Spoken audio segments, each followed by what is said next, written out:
The day Nora Hale decided to give away her children, the Wyoming sun burned white-hot overhead, turning the world into a furnace of dust and despair. With her husband 6 feet under and her babies crying from hunger she couldn't satisfy, she had run out of choices.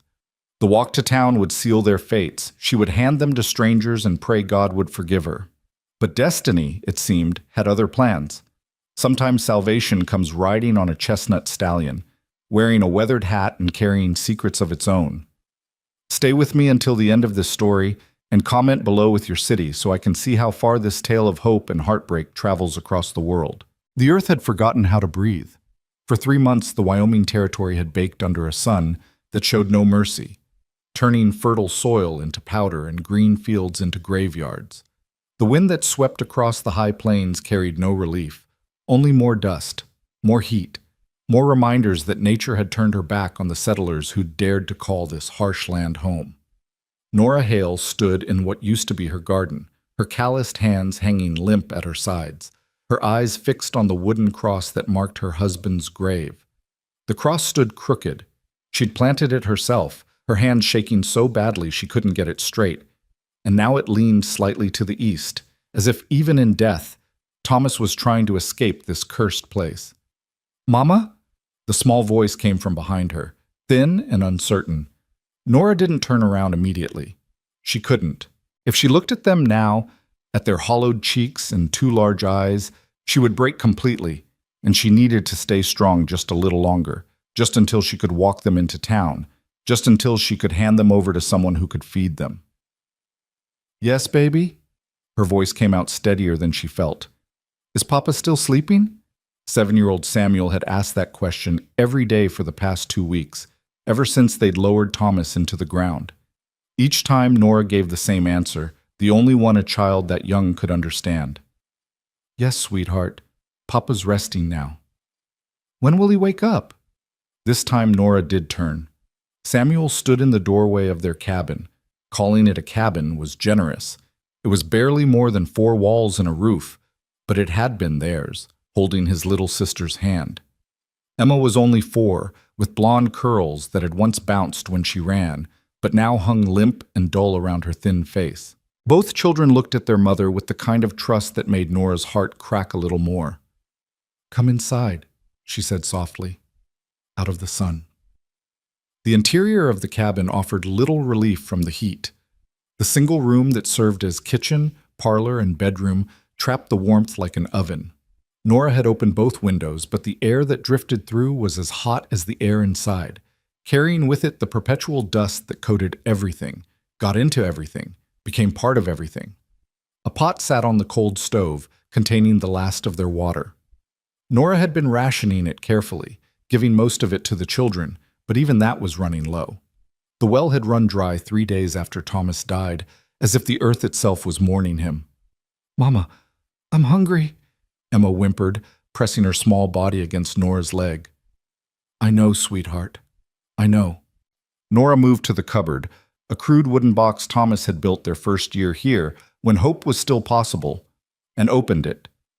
Inside sat the remainder of their provisions, a handful of cornmeal, maybe enough for 1 more thin porridge. After that, nothing. The garden had yielded nothing.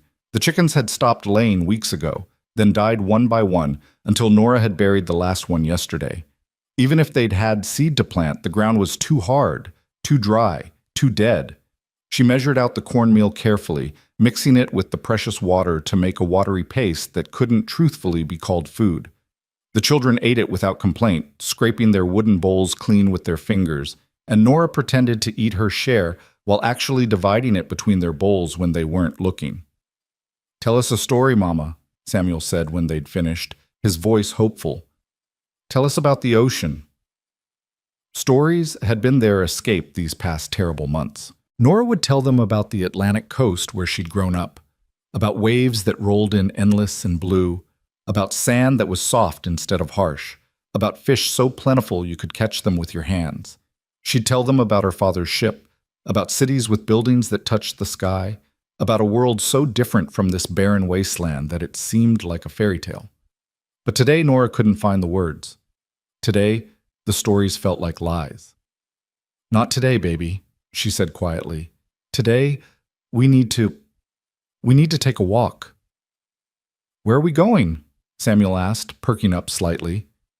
He was so thin now that his shirt hung on him like a sack, but he still had that spark of curiosity that all children possess, that belief that tomorrow might be better than today. To town, Nora said, the words tasting like ash in her mouth. To Sweetwater Junction. Is it far? A few miles. Can I ride on your shoulders like Papa used to let me? The question pierced her like a blade. Thomas had been so good with them, so patient. He'd carried Samuel on his shoulders even when he was exhausted from working the land, would spin Emma around until she squealed with laughter, would hold Nora at night and promise her that everything would work out, that they just needed to hold on a little longer, that the rain would come, that their luck would turn. But the rain never came, and neither did their luck. And Thomas had worked himself to exhaustion trying to dig a new well, trying to save dying crops, trying to do the impossible. He'd collapsed one afternoon in the middle of the field, the sun beating down on him, and by the time Nora reached him, he was already gone. The doctor in town said it was his heart, gave out from strain and heat and despair.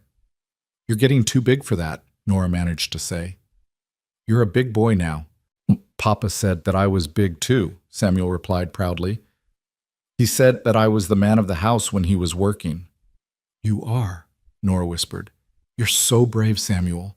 Both of you are so brave.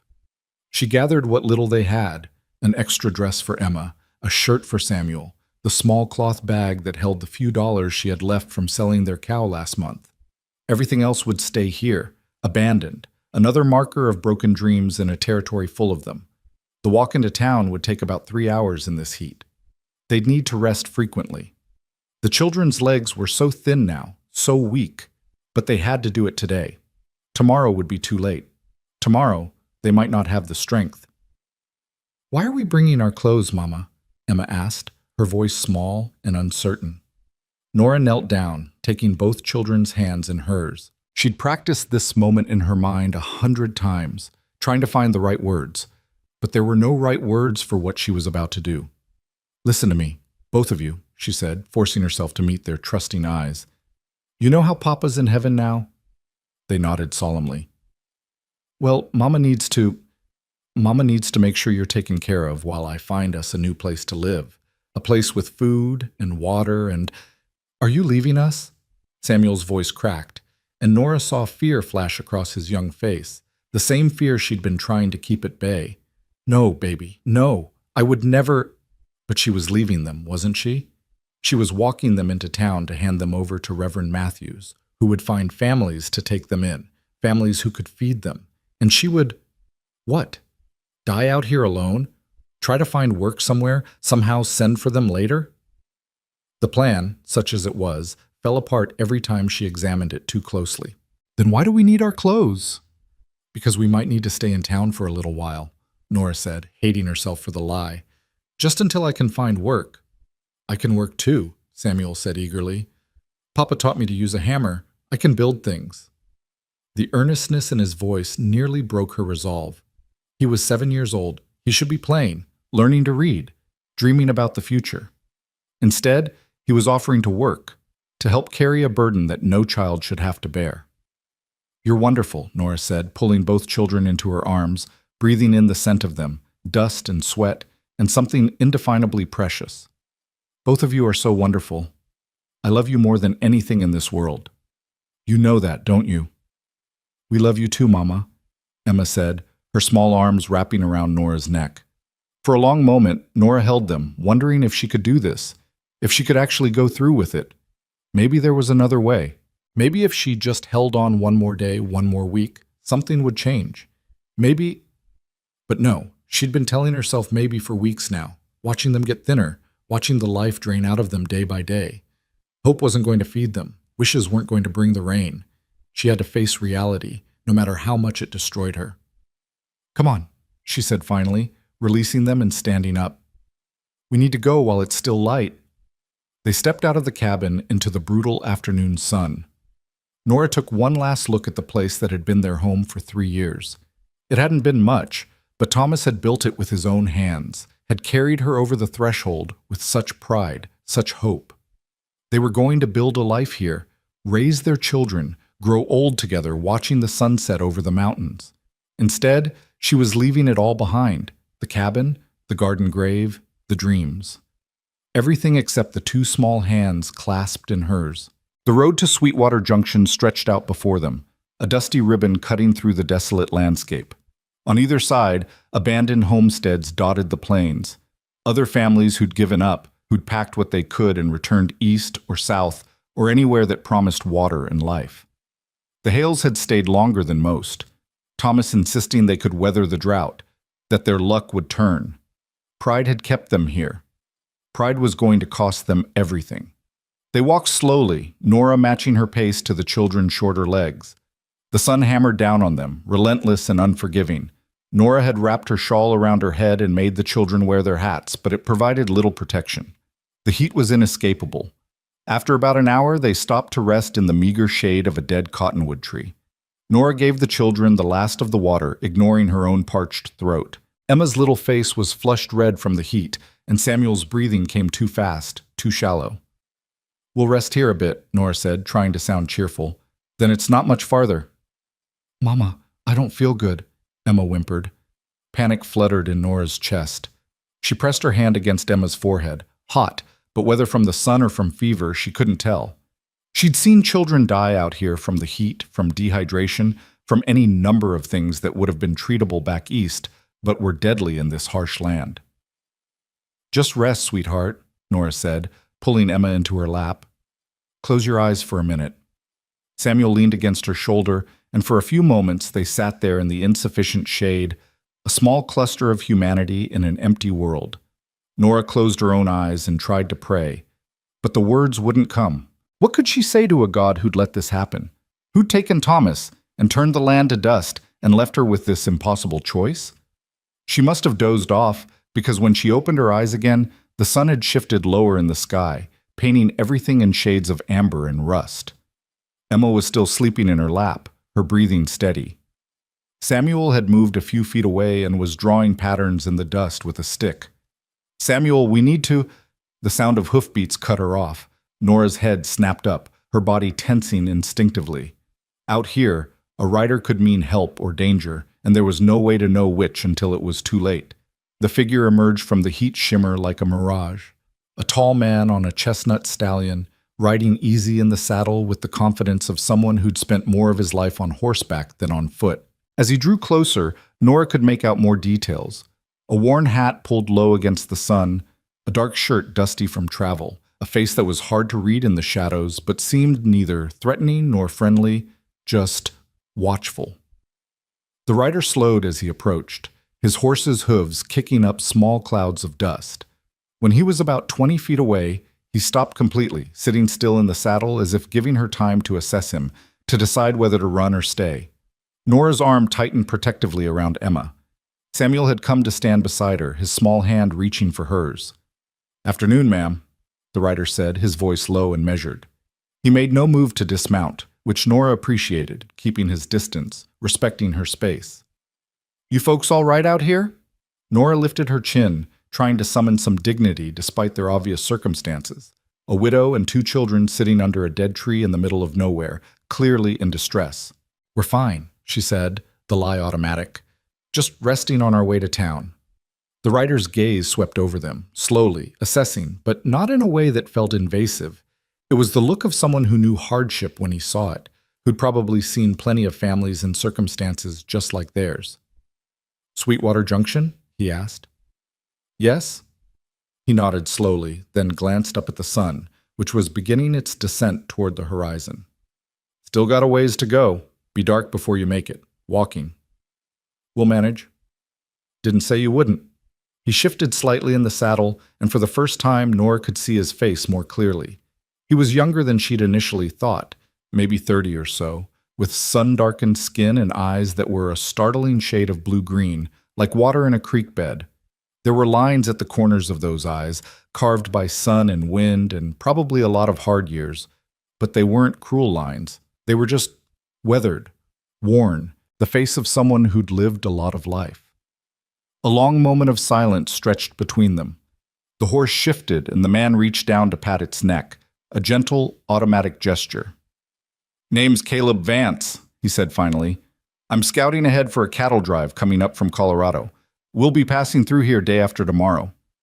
Nora wasn't sure why he was offering this information, what he expected her to do with it. "I'm Nora Hale. These are my children, Samuel and Emma." Caleb touched the brim of his hat in acknowledgement. "Pleased to meet you, ma'am." His eyes moved to the children again, and something flickered in his expression. Recognition, maybe, or memory, or something Nora couldn't quite name. "Hot day for walking." "Every day's hot," Samuel piped up, and Nora squeezed his hand in gentle warning, but Caleb's mouth quirked in what might have been the beginning of a smile. "That's a fact, son. That's surely a fact." He was quiet for another moment, then seemed to come to some kind of decision. He reached into his saddlebag and pulled out a canteen in a cloth-wrapped bundle. "You folks got water?" "We're fine," Nora said again, pride stiffening her spine. They'd lost everything, but she still had that at least. The ability to refuse charity, to stand on her own 2 feet. Caleb's eyes met hers, and she saw understanding there. He knew what she was doing, knew the cost of that pride. And he didn't push. Instead, he just held out the canteen. "Horse has plenty," he said simply. "And I got more jerky than I need. Be doing me a favor, lightening my load." It was a lie, a kind one, and they both knew it, but it was offered with enough grace that Nora could accept it without feeling like she was begging. Her throat was so dry it hurt, and Emma's flush worried her, and Samuel's eyes had fixed on that cloth bundle with the desperate hunger of a child who didn't quite remember what it felt like to be full. "That's very kind of you," Nora said quietly. Caleb dismounted in one fluid motion and walked over, but he stopped a respectful distance away and set the canteen and food on the ground rather than handing them directly to her, giving her space, letting her maintain some semblance of control.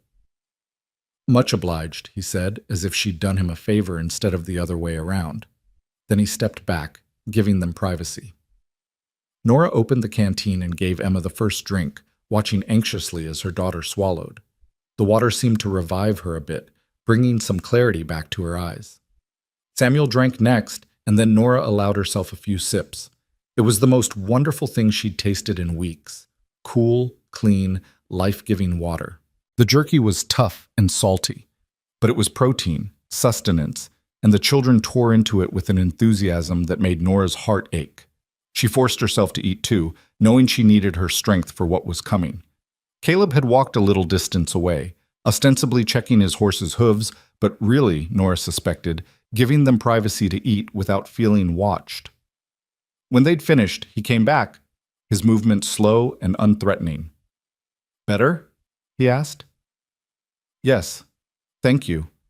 He nodded, then crouched down so he was at eye level with the children rather than looming over them. "You folks got people in Sweetwater Junction?" The question was casual, conversational, but Nora heard the real inquiry beneath it. "Why are you walking into town with nothing but the clothes on your backs?" "We're going to see Reverend Matthews," she said, the words sticking in her throat. Caleb's eyes sharpened slightly, and she knew he understood. In towns like Sweetwater Junction, folks went to the Reverend for 3 things: weddings, funerals, and charity, and they weren't dressed for a wedding. "Your husband?" He let the question trail off delicately. "Buried 2 weeks ago," Nora said flatly. "The drought took the crops. The heat took him. I'm sorry." The words were simple, but they were sincere, and somehow that made them worse. Nora felt tears prick at her eyes and blinked them back fiercely. She would not cry. Not here, not now, not in front of this stranger who'd shown them more kindness in 10 minutes than anyone else had in weeks. "The Reverend's a good man," Caleb said after a moment. "Known to help folks in need." "Yes," Nora whispered. That was what she was counting on, that Reverend Matthews would help, that he'd find families to take her children, that he'd save them from starving with a mother too broken to feed them. Caleb studied her face for a long moment, and Nora had the uncomfortable feeling that he could see right through her, could read all the desperate thoughts she was trying to hide. When he spoke again, his voice was gentle. "What kind of help you looking for, ma'am?" The question hung in the air between them. Nora could lie. could maintain the pretense, but suddenly she was too tired, too worn down, too desperate. What did it matter if this stranger knew? He'd be gone tomorrow, riding north with his cattle drive, and she'd be… where? Alone somewhere? Dead? Did it even matter? I'm going to ask him to find homes for my children, she said, the words coming out in a rush, like poison she needed to purge. I can't feed them. I can't keep them alive. I thought I could hold on, thought something would change, but it's not going to change. The land's dead. My husband's dead. And if I keep them with me, they'll die too. Samuel made a small, frightened sound, and Nora realized with horror that she'd said all of that in front of him. She pulled him against her side, Emma still in her lap, both children clinging to her now. I'm sorry, she whispered. I'm so sorry, babies. Mama's so sorry. Caleb was very still, his face unreadable. Then he stood up and walked a few paces away, his back to them, his hands on his hips as he stared out at the empty horizon. Nora watched him, wondering what he was thinking, wondering if he was disgusted by her. What kind of mother gave her children away? When he turned back, his expression was determined. There's another option, he said. Nora looked up at him, barely daring to hope. What? Place called Eagle Bend Ranch, about 20 miles north of Sweetwater Junction. Big operation, runs several thousand head of cattle. They're always looking for workers, especially this time of year. Kitchen help, laundry, cleaning, that sort of thing. The pay's not much, but it comes with room and board. I don't have any experience with… You can learn, Caleb interrupted. And they've got families there, kids. Your children wouldn't be alone all day. There'd be other women, folks to help out. Nora's heart was beating faster now, that dangerous thing called hope starting to flutter in her chest. Why would they hire me? Because they need workers, and you need work. It's that simple. He paused. I know the foreman. Good man named Dutch Holloway. I could put in a word for you if you want. You'd do that? For us? Why? Caleb's jaw tightened, and for a moment Nora saw something raw in his expression, something painful and old. Let's just say I know what it's like to lose people to this land, and I know what it's like to wish someone had stepped in to help. He met her eyes. Let me help. Nora's throat was so tight she could barely speak. I can't. You can, Caleb said firmly. And you will, for them. He gestured to Samuel and Emma, who were watching this exchange with confused hope in their eyes. But Sweetwater Junction is still hours away, and then another 20 miles. Not the way I'm going. There's a shortcut if you know where to look. And my horse can carry all three of you if we take it slow. He held up a hand when Nora started to protest. I'm heading that direction anyway. Herd won't reach Sweetwater until tomorrow night at the earliest. I've got time. I can't ask you to… You're not asking. I'm offering. There's a difference. Nora looked down at her children, at their thin faces and hopeful eyes, and felt the last of her resistance crumble. What was pride worth really? Less than their lives, less than this chance, however slim, to keep them together. All right, she whispered. All right. Yes. Thank you. Caleb nodded once, decisive. We should get moving then. We can make it to Eagle Bend by nightfall if we don't waste daylight. He helped them prepare for the journey, fashioned a sort of nest on his horse's back where the children could ride safely, made sure Nora was secure behind them. The stallion, a beautiful chestnut with a white star on his forehead, stood patient and calm through all the adjustments. His name's Red, Caleb said, patting the horse's neck. He's carried heavier loads over harder ground. He'll get us there. They set off as the sun continued its descent, casting long shadows across the plains. Caleb walked beside Red, leading him carefully over the rough ground, heading not west toward Sweetwater Junction but northwest, toward whatever shortcut he'd mentioned. Emma dozed against Nora's chest, exhausted from the heat and the excitement. Samuel tried to stay awake, his eyes wide as he took in this unexpected adventure, but eventually he too succumbed to sleep, his head nodding against Nora's shoulder. As they traveled, Caleb told her about Eagle Bend Ranch, how it was one of the largest spreads in the territory, how the owners were a family called the Brennans who'd come west from Montana 10 years ago and built an empire in cattle. He described the bunkhouses and the main house, The creek that still ran year-round even in this drought, the community that had formed around the ranch. "It's not easy work," he said honestly. "Long hours, and Mrs. Brennan runs a tight operation, but it's honest work, and they treat their people fair. You'd have a roof over your head and food in your bellies. That's more than most can say these days." "It sounds like heaven," Nora said quietly. Caleb glanced back at her, and in the fading light, his expression was soft. "It's not heaven, but it's a chance. Sometimes that's all we get, a chance to start over, to build something new from the ashes of what we lost." They rode in silence for a while, the only sounds the steady clip of Red's hooves and the whisper of wind through the dry grass. The landscape began to change subtly, the flat plains giving way to gentle rolls, the occasional cluster of scrub pine appearing on hillsides. And in the distance, if Nora squinted, she thought she could see a darker line on the horizon that might be trees. Real trees, not dead ones. "Tell me about your husband," Caleb said suddenly. "If you want to talk about him." Nora was surprised by the request, but she found that she did want to talk about Thomas. Wanted to speak his name out loud, to make him real again for a few moments. "He was a dreamer," she said. "Always believed things would work out, that good things were just around the corner. When we first came out here, he was so excited. He'd talk about the farm we'd build, the herd we'd raise. He could see it all so clearly, the house we'd expand room by room as the children grew, the orchards we'd plant. He made me believe in it too." "Sounds like a good man." "He was. He worked so hard trying to make his dreams come true. Even when the drought hit, even when everything started dying, he kept working, kept believing.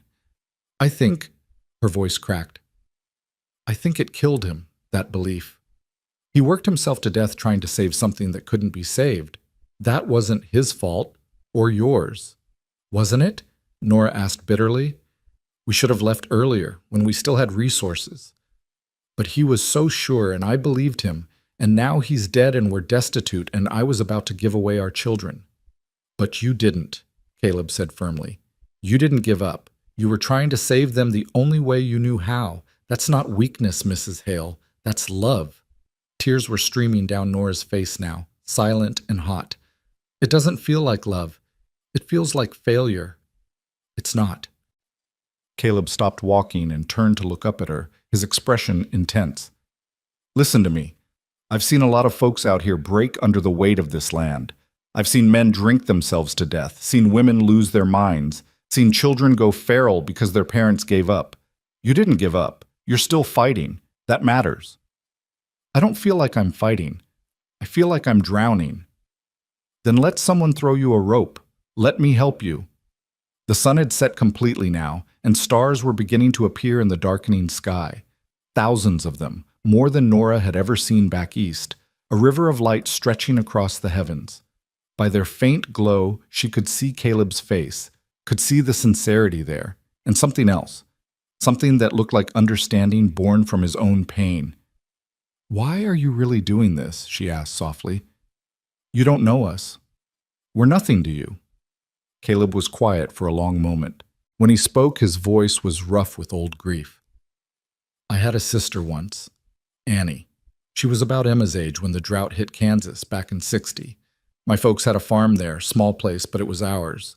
The drought killed the crops, then it killed the livestock, then—" He stopped, swallowed hard. "My sister died of fever. Probably would have survived if she'd been stronger, if we'd had more food, better medicine. But we didn't, and she didn't make it. I'm so sorry. My parents never recovered. They split up after, went their separate ways. I was 17, old enough to make my own way, so I headed west. Been drifting ever since, working cattle drives, never staying anywhere too long." He looked up at the stars. "But every time I see a woman with kids who look like they're about to break, I think about my mother, about how she needed help and didn't get it, about how maybe, if someone had stepped in, had offered her a hand."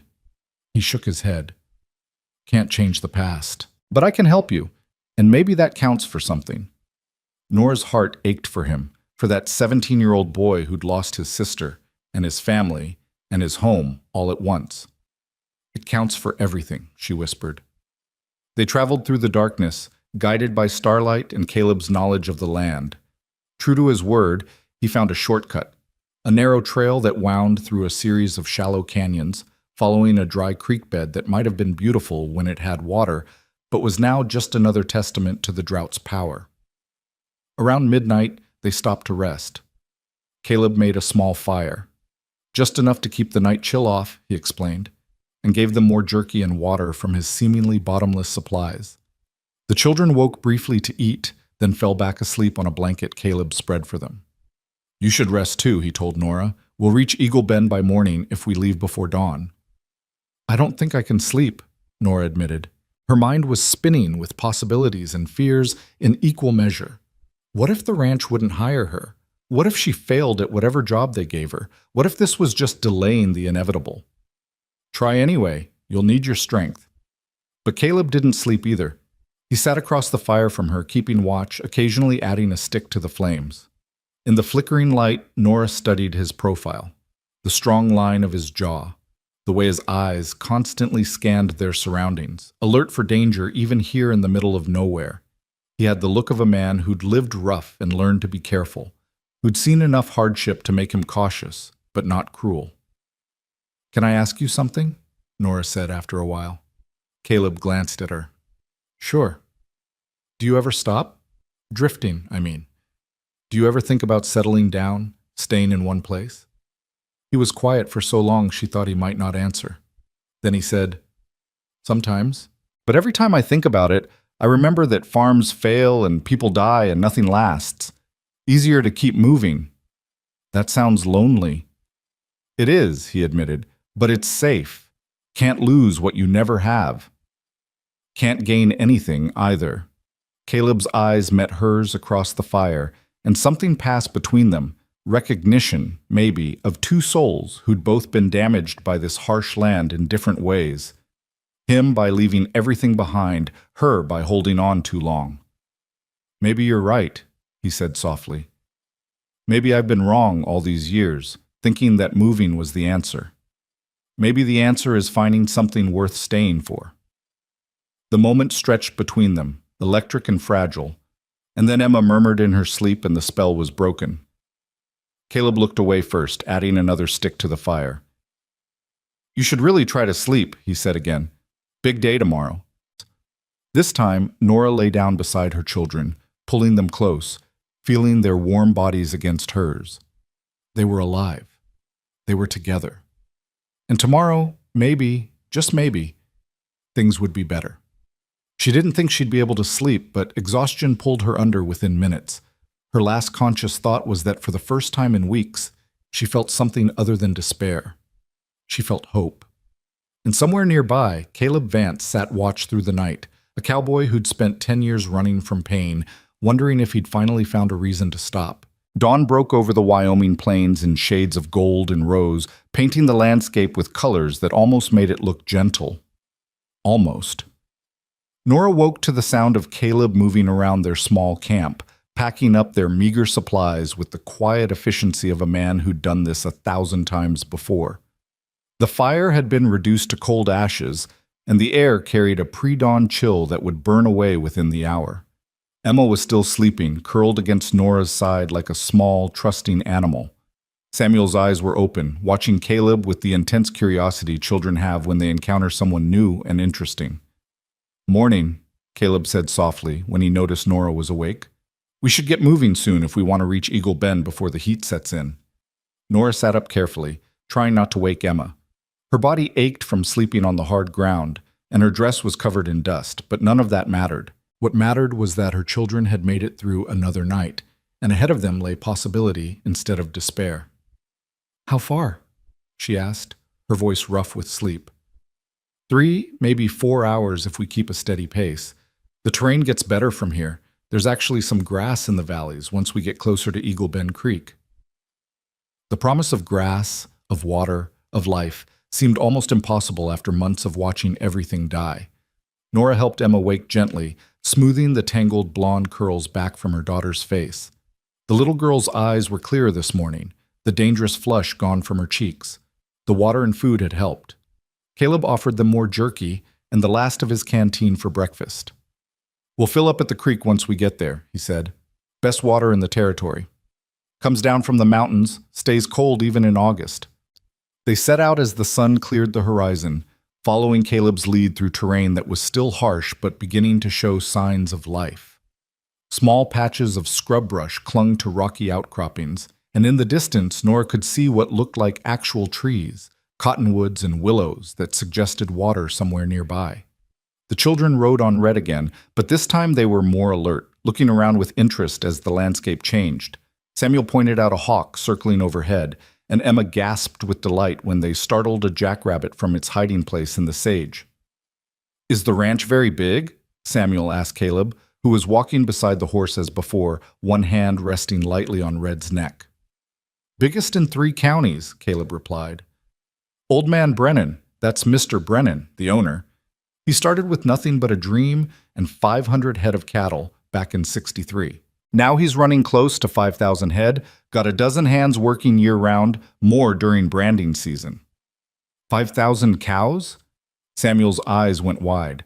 "That's more than I can count. It's a powerful lot of cattle, that's for sure. Takes a lot of folks to manage an operation like that. Cowboys for the herding, of course, but also cooks and cleaners and folks to manage the house and tend the garden and look after the chickens. It's like a little town, really, all working together." "Will there be other children?" Emma asked shyly. "Several families live on the ranch. Last I heard, there were at least 6 or 7 kids around your ages. Mrs. Brennan even brought in a teacher last year to give lessons in the winter when the work slows down." Nora felt hope flutter stronger in her chest. A teacher, other children, the possibility of something that looked like a normal life, or at least as normal as life could be after everything they'd lost. As they traveled, the land continued to transform around them. The dead, flat plains gave way to rolling hills dotted with sage and juniper. They crossed dry washes that showed evidence of water during wetter seasons, smooth stones and sand deposits that spoke of streams that might flow again someday. And always in the distance, growing closer, was that line of green that marked Eagle Bend Creek. Around mid-morning, they crested a rise, and Nora got her first real look at their destination. The valley below spread out in shades of green and brown, and cutting through it like a silver ribbon was the creek Caleb had promised. Along its banks, trees grew thick and genuine, real trees with actual leaves that rustled in the breeze. And beyond the creek, she could see buildings, a large ranch house painted white, several barns and outbuildings, corrals filled with horses, and in the distance, cattle dotting the hillsides. "There it is," Caleb said quietly. "Eagle Bend Ranch." It looked like a mirage, like something that couldn't possibly be real after the desolation they'd left behind. Nora felt tears prick her eyes and blinked them back furiously. She couldn't afford to break down now, not when they were so close. "It's beautiful," she whispered. "It's survival," Caleb corrected gently. "The Brennans were smart. They settled where the water was and built everything around protecting that water source. While other ranches dried up and died, Eagle Bend kept going." They descended into the valley, following a well-worn trail that led toward the ranch buildings. As they got closer, Nora could see people moving about, ranch hands leading horses, women hanging laundry on lines stretched between posts, children playing near one of the smaller houses. Normal life. Ordinary, beautiful, impossible normal life. A man emerged from the largest barn as they approached, wiping his hands on his pants. He was in his 50s, Nora guessed, with iron gray hair and a weathered face that had seen a lot of sun, and probably a lot of hard winters too. But his expression was open and friendly as he raised a hand in greeting. "Caleb Vance! Didn't expect to see you for another few days at least." "Dutch," Caleb nodded respectfully. "Rode ahead to scout. Found some folks who needed help along the way." Dutch Holloway, the foreman Caleb had mentioned, looked at Nora and the children with eyes that were sharp but not unkind. He'd been around long enough to recognize desperation when he saw it, and Nora was certain they looked exactly like what they were, refugees from failed dreams, holding on by their fingernails. "Ma'am," Dutch said, touching his hat. "Children, welcome to Eagle Bend." Caleb helped Nora dismount, then lifted the children down carefully. Nora's legs were unsteady after hours on horseback, but she forced herself to stand straight. to meet Dutch's eyes with as much dignity as she could muster. "Mr. Holloway, my name is Nora Hale. These are my children, Samuel and Emma. My husband passed 2 weeks ago, and our homestead." She faltered, unsure how to explain the totality of their loss without breaking down completely. "The drought took everything," Caleb filled in quietly. "Mrs. Hale needs work and her children need a place to be safe. I told her you might have something available." Dutch studied Nora for a long moment, and she forced herself not to look away, not to fidget, not to beg. Whatever he saw on her face must have satisfied him because he nodded slowly. "We can always use good workers. What kind of experience you have, Mrs. Hale?" "I've managed a household, sir. I can cook and clean and sew. I've tended chickens and a garden, though." She gestured helplessly at the children, at herself, at their obvious poverty. "I've never worked for wages before. I was a farmer's wife. But I'm willing to learn whatever you need me to do, and I promise I'll work hard." "I don't doubt that, ma'am. Anybody who survived what you've survived knows how to work." Dutch glanced at Caleb. "You vouch for her?" "I do." "That's good enough for me." Dutch turned back to Nora. "Here's what I can offer. We need help in the main house. Mrs. Brennan's getting on in years and could use assistance with the cooking and cleaning. The pay is $20 a month plus room and board. There's a small cabin behind the main house that's empty right now. It's not fancy, but it's got a good roof and a stove that works. Your children would be welcome to stay with you, and they'd be free to play with the other ranch kids when you're working. $20 a month, room and board, a cabin. It wasn't much by some standards, but to Nora it sounded like a fortune. It sounded like salvation.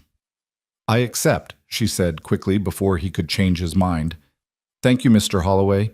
You won't regret this." "I'm sure I won't. Now, let's get you settled in and introduced to Mrs. Brennan. She'll want to meet you before—" "Dutch Holloway, are you conducting business without me again?" The voice came from the direction of the main house, sharp and authoritative, but not entirely unfriendly.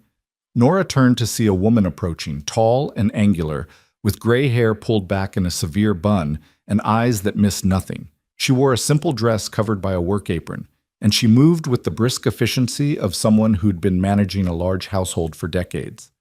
"Mrs. Brennan, ma'am," Dutch said, and Nora noticed his tone was respectful, almost deferential. "I was just about to bring Mrs. Hale to meet you." Margaret Brennan, for that was clearly who this was, stopped a few feet away and subjected Nora to the same thorough examination Dutch had given her, though perhaps with a bit more scrutiny. Her gaze moved from Nora's dusty dress to the children clinging to her skirts to Caleb standing nearby with his hat in his hands. "Caleb Vance," Mrs. Brennan said. "I thought you were bringing cattle, not strays." "Found them on the road, ma'am. Mrs. Hale here needs work, and I thought you might need help with the house." "And what makes you think I need help?" "Because you mentioned it last time I was through, when you were complaining about how your back was giving you trouble and the house was getting to be too much for one woman to manage alone." Mrs. Brennan's lips twitched slightly, the closest thing to a smile Nora had seen from her. "I don't recall asking for your opinion on my domestic affairs, young man." "No, ma'am, you didn't, but I'm offering one anyway." For a moment the two stared at each other in what looked like a battle of wills. Then Mrs. Brennan's expression softened slightly, and she turned her attention fully to Nora. "Your husband?" she asked bluntly. "Dead, ma'am, 2 weeks ago." "The drought?" "Yes, ma'am." "Children's ages?" "Samuel is 7, Emma is 4.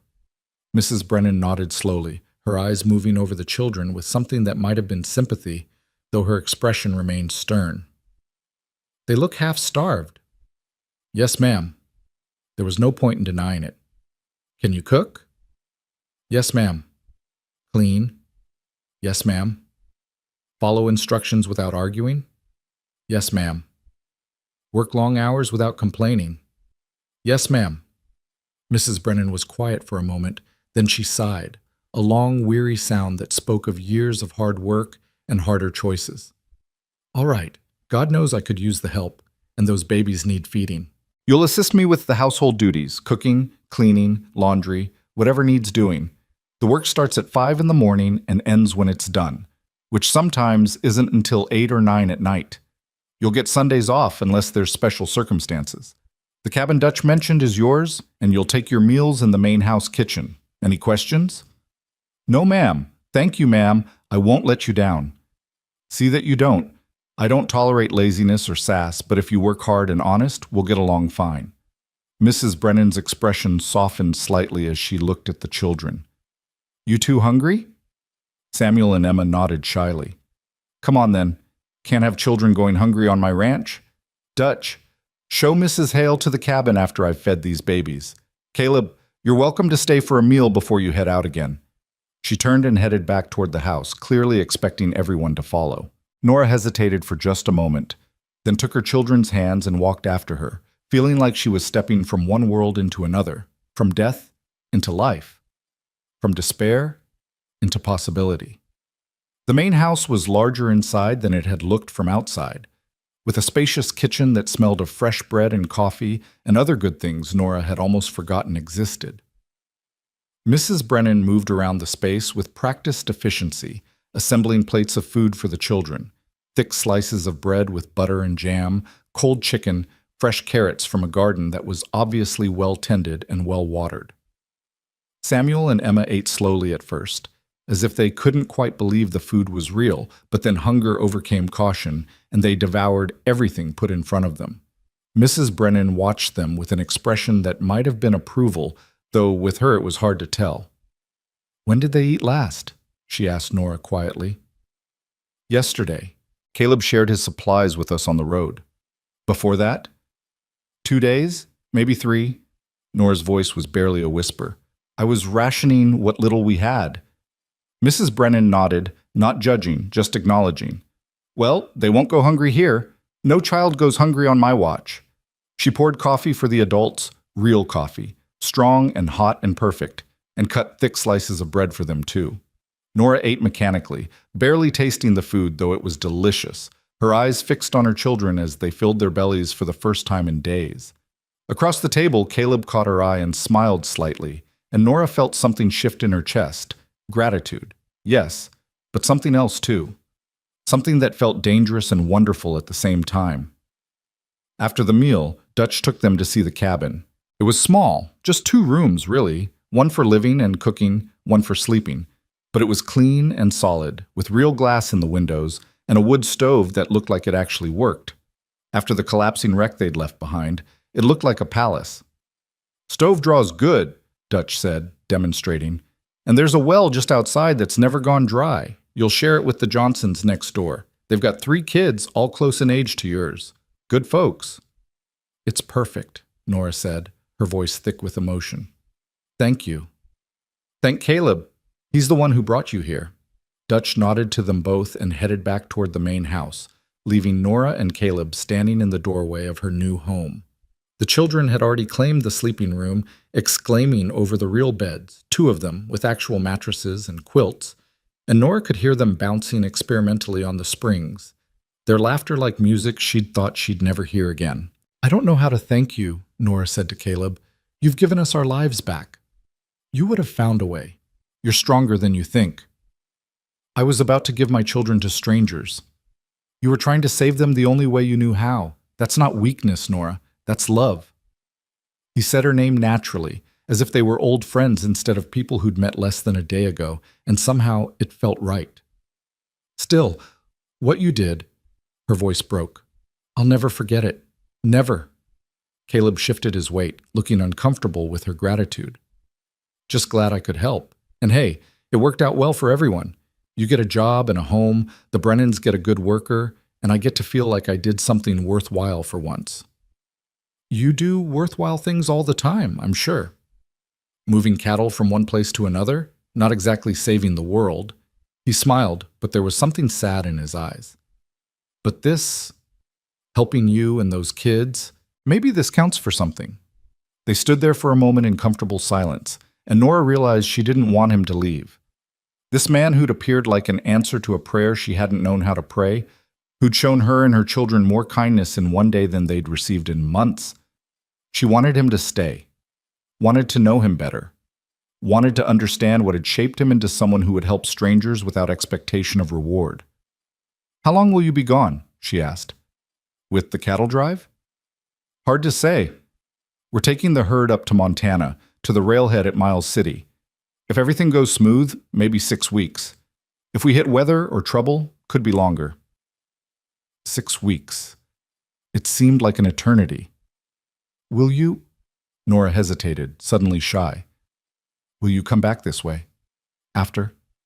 Caleb's eyes met hers, and something passed between them, recognition of the connection that had formed so quickly, so unexpectedly. I think I will, he said softly. If that's all right with you. I'd like that. The children would too. They've taken quite a shine to you. Just the children? The question was gentle, almost teasing, but underneath it was something serious, something real. Nora felt heat rise in her cheeks.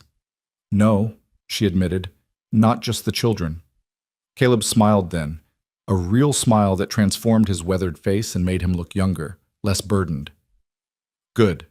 That's real good. They were interrupted by Samuel running out of the cabin, his face alight with excitement. Mama, there's a window in the bedroom, a real glass window, and the beds are so soft. That's wonderful, sweetheart. Nora ruffled his hair affectionately. Why don't you and Emma unpack our things while I talk to Mr. Vance? Can Mr. Vance come see our room? I'm sure he has things he needs to do, Samuel. Actually, Caleb said, I'd be honored to see your room, if that's all right. Samuel grabbed his hand and pulled him inside, chattering excitedly about the beds and the window and how there was even a rug on the floor. Emma joined them, equally enthusiastic, and Nora followed behind, watching as this rough cowboy crouched down to their level and listened to their excited babbling with genuine interest and patience. He would make a good father, she thought, then immediately felt guilty. Thomas had only been gone 2 weeks. She had no business thinking about other men, especially not with that kind of speculation. But watching Caleb with her children, seeing how gentle he was, how kind, it was impossible not to notice, not to appreciate, not to wonder. Eventually, Caleb stood up and told the children he needed to get back to the ranch. Gotta help Dutch with some things before I head out to meet the herd, but I'll see you all when I get back, all right? Promise? Emma asked, her small hand clutching his. Promise, Caleb said solemnly. Cross my heart. Nora walked him back outside, suddenly reluctant to let him go. The sun was high now, turning the valley into a patchwork of light and shadow, and somewhere in the distance she could hear cattle lowing and the sound of men working. Normal sounds, life sounds. Thank you, she said again, knowing the words were inadequate but needing to say them anyway. For everything. Take care of yourself, Nora, and those kids. Caleb mounted Red in one smooth motion, settling into the saddle like he was born there. I'll be back before you know it. Be safe out there. Always am. He touched the brim of his hat in farewell, then turned Red toward the main barn where Dutch was waiting. Nora stood watching until he disappeared from view, then turned back to her cabin, her home, and her children who were finally safe. The weight that had been crushing her for weeks lifted slightly, and for the first time since Thomas died, she felt like she could breathe. The rest of that first day passed in a blur of activity. Mrs. Brennan put Nora to work immediately, showing her where everything was in the main house, explaining how things were done, setting expectations with the kind of no-nonsense clarity that left no room for confusion. The work was indeed hard.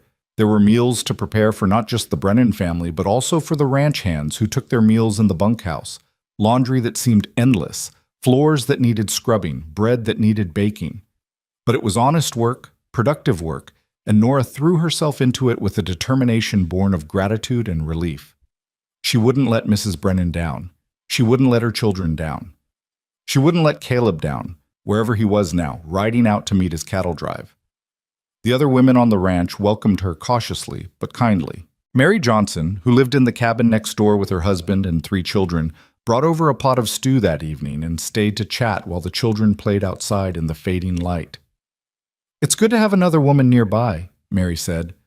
She was younger than Nora, maybe 25, with red hair and freckles and a warm smile. Gets lonely sometimes with just the men around. How long have you been here? Nora asked. 3 years now. My husband works as one of the regular hands. He's good with horses, breaks them for riding. We came out from Missouri after our farm failed. Similar story to yours, I imagine. The drought? Locusts in our case. But the result was the same. Lost everything. Had to start over. Eagle Bend saved us, same as it's saving you. There was no judgment in Mary's voice, just understanding, and Nora felt some of the tension she'd been carrying ease. These people understood. They'd been where she was, had faced the same choices, the same desperation. Mrs. Brennan seems very... Nora searched for a diplomatic word. Strict? Mary laughed. She is, but she's fair, and she's got a good heart under all that starch. She and Mr. Brennan never had children of their own, which I think is why she's so particular about how things are run here. This ranch is her baby, in a way. She seems to care about the children who are here, though. Oh, she does. She might not show it much, but she makes sure every child on this ranch has enough to eat and clothes that fit and shoes for winter. Last year, when the Petersons' youngest got sick with scarlet fever, Mrs. Brennan rode all the way to Sweetwater Junction herself to fetch the doctor, then sat up 3 nights straight helping nurse that baby back to health. Nora felt her respect for her new employer grow. Beneath the stern exterior was clearly a woman who cared deeply about her people, who took her responsibilities seriously. That night, after the children were asleep in their real beds in their safe cabin, Nora sat by the window and looked out at the star-filled sky. Somewhere out there, Caleb was riding through the darkness toward his herd, and further away Thomas was buried in soil that had failed him. So much loss, so much change, all compressed into the span of a few terrible weeks. But here she was, alive. Her children safe and fed and sleeping peacefully for the first time in memory. She had a job, a home, a future that looked like something other than disaster. Thank you, she whispered to Thomas, to God, to the universe, to Caleb, to anyone who might be listening. Thank you. The days that followed fell into a rhythm that was exhausting but satisfying. Nora woke before dawn to help Mrs. Brennan prepare breakfast for the ranch, coffee and eggs and biscuits and bacon for the men who needed fuel for long days of hard work. Then came the cleaning, the laundry, the preparation for the midday meal, more cleaning, the evening meal, and finally, when the sun set and the last dish was washed, she was free to return to her cabin and her children. Samuel and Emma thrived in this new environment. They played with the Johnson children and the other ranch kids, their laughter ringing out across the yard. Their cheeks filled out, their eyes grew bright, and within a week they looked like different children, healthy, happy, normal. Nora herself changed too. The constant fear that had lived in her chest for months began to ease. Her hands, roughened by work, grew calloused but capable. She learned to manage the massive cast-iron stove in Mrs. Brennan's kitchen, to coordinate meals for 20 people, to organize laundry and cleaning on a scale she'd never attempted before. And gradually, carefully, she began to let herself feel something other than grief and guilt. She began to notice the beauty of the valley, the way the morning light caught on Eagle Bend Creek, the sound of birdsong in the cottonwoods. She began to laugh at the children's antics, to enjoy conversations with Mary and the other women, to feel like a person again instead of just a collection of responsibilities and sorrows. Mrs. Brennan, despite her stern demeanor, proved to be an excellent teacher. She was patient when Nora made mistakes, and there were plenty of those at first, and generous with praise when Nora got things right. After the first week, she pulled Nora aside. "You're doing good work," she said gruffly. "Keep it up." It was perhaps the highest compliment Mrs. Brennan could give, and Nora treasured it. 2 weeks after their arrival, Mr. Brennan himself appeared in the kitchen one morning. He was older than his wife, probably in his 60s, with a full white beard and eyes that were shrewd but kind. He'd been away checking on the cattle in the north pastures and hadn't been present when Nora arrived. "So you're Mrs. Hale," he said, looking her over with interest. "Caleb vouched for you, Margaret says." "Yes, sir." "Caleb Vance is a good man. Known him for years. If he says you're worth hiring, that's good enough for me." Mr. Brennan accepted the coffee Mrs. Brennan poured for him with a nod of thanks. "How are you settling in?" "Very well, sir. Everyone's been very kind." "That's what I like to hear. We try to run a good operation here, Mrs. Hale. Fair wages, honest work, and we take care of our people. You have any problems, any concerns, you come to me or Margaret. Understood?" "Yes, sir. Thank you, sir." He nodded and took his coffee outside, leaving Nora slightly dazed. She'd been worried about meeting the owner. worried he might reconsider Dutch's decision to hire her, but instead he'd welcomed her, validated her place here. "Don't let him fool you with all that gruff talk," Mrs. Brennan said, with something that might have been affection in her voice. "He's soft as butter inside.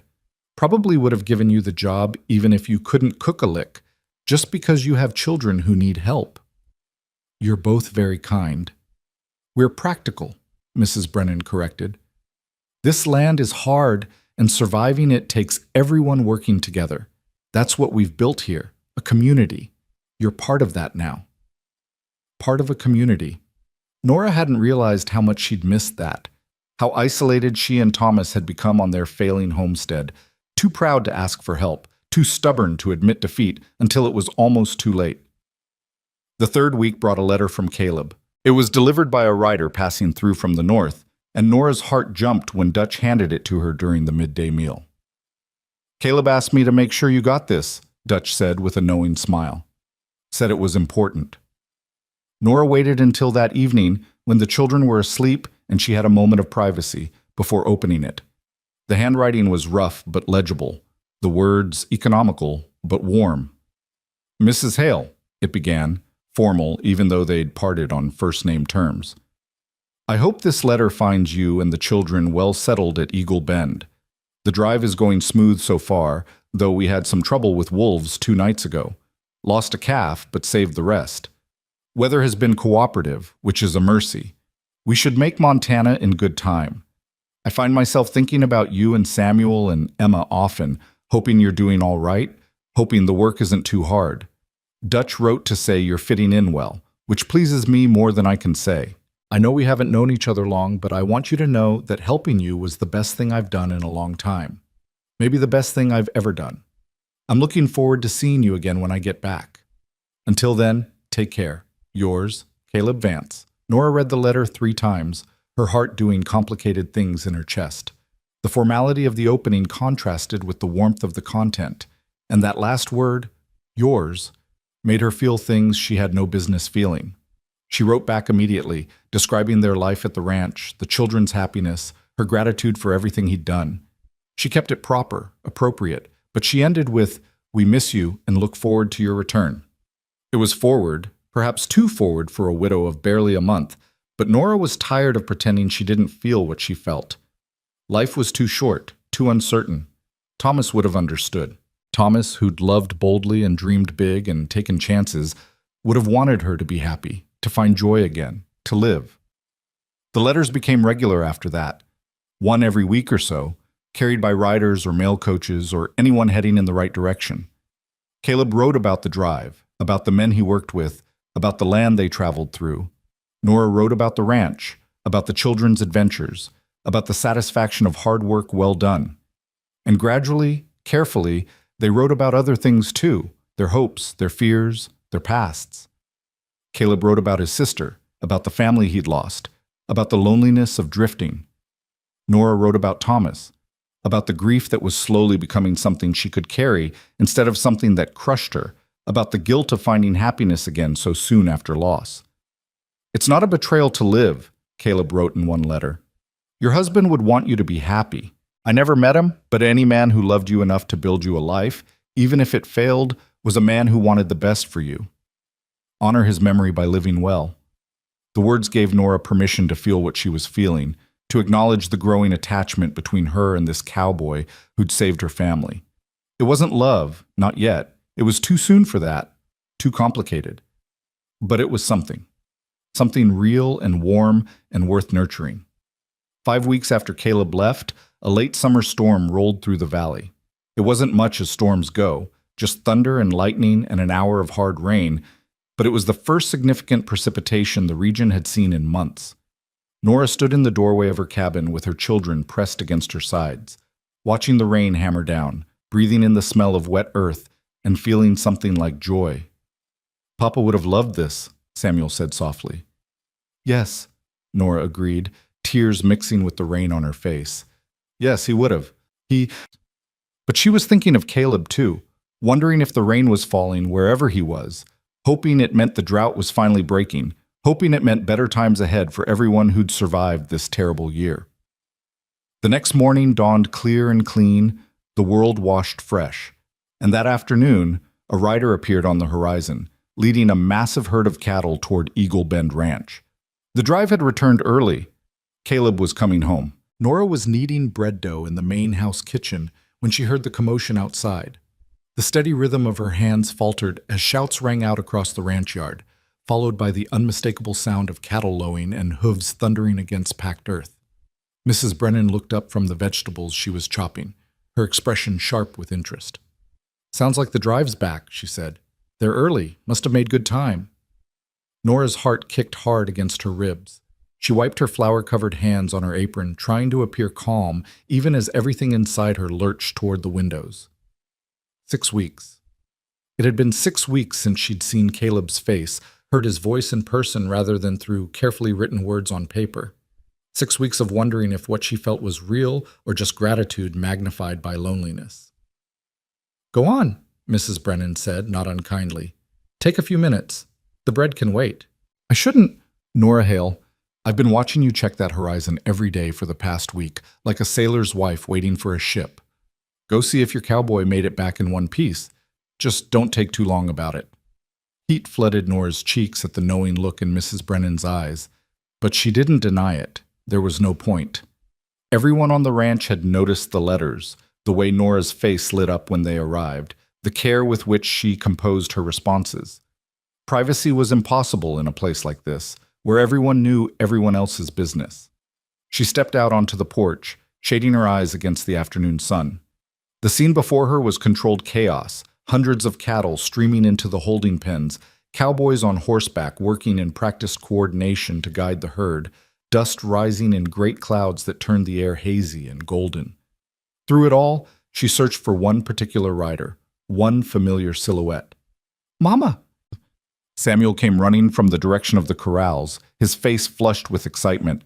Emma was close behind him, both children moving faster than Nora had seen them move in weeks. "Mama, the cattle are here. There must be 1,000 of them." "More like 2,000, Nora corrected absently, still scanning the riders. "Stay back from the pens, both of you. It's dangerous." "We know, Mama. Mr. Dutch already told us." Samuel bounced on his toes, practically vibrating with energy. "Do you think Mr. Caleb came back with them?" "I don't know, sweetheart." But she did know. She could feel it somehow, that awareness of his presence, like a compass needle finding true north. And then she saw him, tall in the saddle on red, his hat pushed back as he directed other riders, his voice carrying across the yard with calm authority. He'd lost weight, she noticed.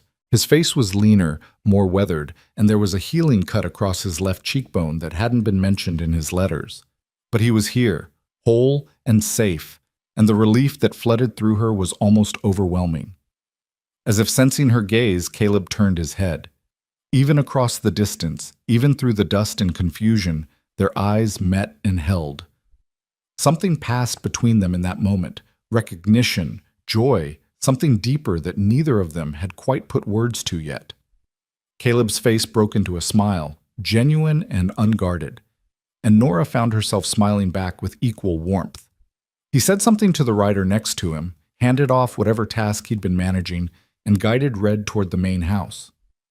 The children started forward, but Nora caught their shoulders gently. "Let him finish his work first," she said. "He'll come see us when he's ready." But Caleb had other ideas. He swung down from Red while the horse was still moving, landing with the easy grace of someone who'd spent his life on horseback and walked straight toward them. He was dusty from crown to boot, his clothes stained with trail dirt and sweat, but his eyes were bright, and his smile hadn't faded. "Mrs. Hale," he said, and the formality of the address couldn't hide the warmth in his voice. "Samuel, Emma, it's mighty good to see you all." "Mr. Caleb!" Emma launched herself at him without hesitation, and he caught her easily, swinging her up despite his obvious fatigue. "Look at you," he said, examining her with exaggerated seriousness. "You've grown at least 3 inches since I left. And Samuel—" He set Emma down and offered Samuel his hand man to man. "You must be 4 feet tall by now." "Not quite," Samuel said proudly, shaking Caleb's hand with grave formality. "But Mama says I'm growing like a weed." "That's good. That's real good."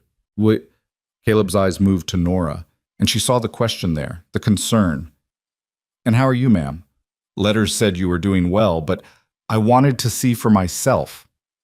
"I'm well," Nora said, and it was true. She was well. Better than she'd been in months, maybe years. The constant work had put color in her cheeks and strength in her arms. The regular meals and the security of knowing where their next food would come from had erased the hollow, desperate look she'd worn on that dusty road. "We're all well, thanks to you." "Thanks to you," Caleb corrected gently. "I just pointed the way. You're the one who did the walking." They stood there for a moment, smiling at each other like fools while the children chattered about everything that had happened during Caleb's absence. Dutch Holloway's voice cut through the moment, calling Caleb back to help with the cattle. But before he left, Caleb leaned close enough that only Nora could hear. "Can I call on you this evening, after I get cleaned up?" "Yes," Nora said, not hesitating, not playing coy. "Yes, I'd like that." "Good." His smile widened. "That's real good." He touched his hat to her and jogged back toward the corrals, leaving Nora standing on the porch with her children and her racing heart. Mrs. Brennan's voice drifted from inside. "Is he in one piece?" "Yes, ma'am." "Then get back in here. This bread won't need itself, and we've got 20 hungry cowboys who'll want feeding once they finish with those cattle." Nora returned to her work, but her thoughts were scattered, jumping ahead to the evening, to whatever conversation she and Caleb would have. 6 weeks of letters had built something between them, but letters were safe, distant. Face-to-face conversation was different, more immediate, more dangerous, more real. The afternoon passed in a blur of cooking and serving. The returning drovers were fed in shifts, tramping into the bunkhouse dining area in groups of 5 or 6, their faces showing the wear of weeks on the trail. They were polite to Nora, touching their hats and thanking her for the food, but their eyes were tired and their movements slow. Trail driving was brutal work, she knew, pushing cattle across hundreds of miles of open country while dealing with weather, predators, and the constant risk of stampede. By the time the last cowboy had been fed and the kitchen cleaned, the sun was setting in shades of orange and pink that painted the valley in colors that seemed almost unreal. Nora returned to her cabin to find Mary Johnson sitting on the front step with Emma in her lap, telling the little girl a story while Samuel played with the Johnson children nearby. "Thought you might need a few minutes to yourself," Mary said with a knowing grin. "Heard Caleb Vance is back." "News travels fast. Honey, on a ranch like this, news travels at the speed of light, and everyone knows he's sweet on you." Mary stood, settling Emma on her feet. "I'll keep the children for a bit if you want. Give you time to tidy up." Nora wanted to protest, to say there was nothing between her and Caleb that required privacy or preparation, but the words stuck in her throat. Because there was something, wasn't there? Something that had been building through letters and stolen glances and the memory of a kind act on a dusty road. "Thank you," she said quietly. "I appreciate it. Take your time. The kids are having fun, and Lord knows I could use the adult conversation later." Mary winked and herded all 5 children toward her cabin, leaving Nora alone. Inside, Nora caught sight of herself in the small mirror that hung above the wash basin. Her hair had come loose from its pins during the day's work, wisps of dark brown framing her face. Her dress was clean but plain, and there were shadows under her eyes from long days of labor. She looked older than her 28 years, worn down by grief and hardship and too many choices that had felt impossible. But there was something else in her reflection, too. A light in her eyes that hadn't been there before. A softness to her expression that spoke of healing. She was coming back to herself, slowly but surely, and the woman looking back at her was someone she might actually like to know. She washed her face and hands, changed into her better dress, still nothing fancy, but at least it wasn't stained with kitchen work, and had just finished pinning her hair properly when a knock came at the door. Her heart jumped into her throat. "Come in," she called, then wondered if that was too forward. Should she have made him wait outside? But this was the frontier, not a Boston drawing room, and different rules applied. The door opened and Caleb stepped inside, and Nora's breath caught. He'd cleaned up thoroughly. His hair was still damp from washing, his jaw freshly shaved, and he wore a clean shirt that was probably his best. He held his hat in his hands and looked uncertain in a way she'd never seen him before. like a man walking into territory he didn't quite understand. "Evening," he said. "I hope I'm not intruding." "Not at all. Please, sit." She gestured to one of the two chairs at the small table, then busied herself making coffee to give her hands something to do. "How was the drive?" "Long, but successful.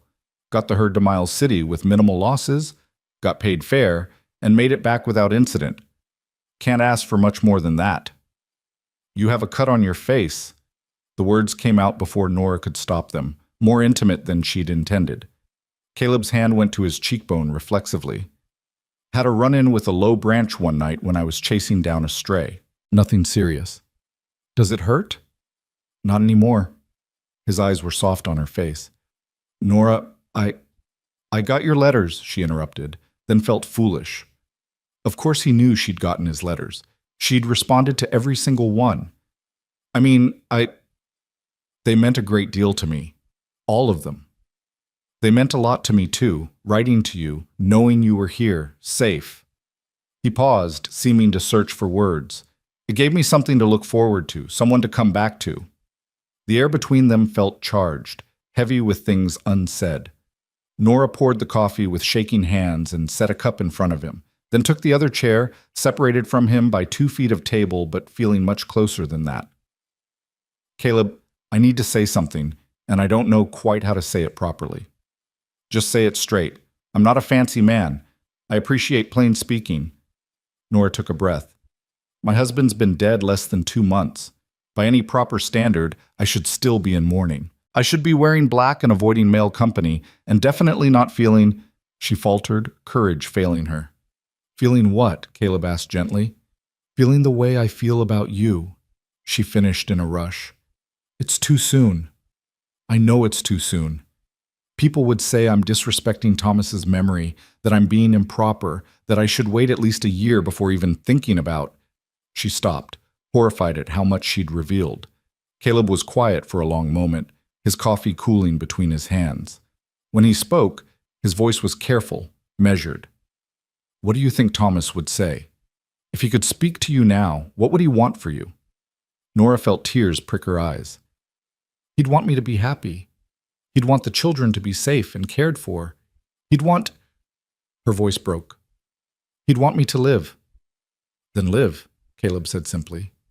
"Nora, I don't claim to know much about proper mourning periods or what society expects, but I know that life's too short and too hard to waste time on what other people think. If you feel something, and I feel something, and neither of us means any disrespect to the dead, then maybe that's enough." "Is it that simple?" "Why shouldn't it be?" He reached across the table, palm up, offering. "I'm not asking you to marry me tomorrow. I'm not asking you to forget your husband or pretend he never existed. I'm just asking if maybe we can see where this goes. Take our time. Get to know each other proper."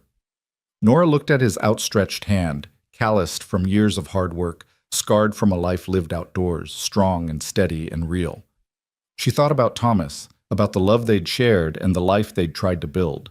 She thought about her children, sleeping safe in a bed that Caleb had helped them reach.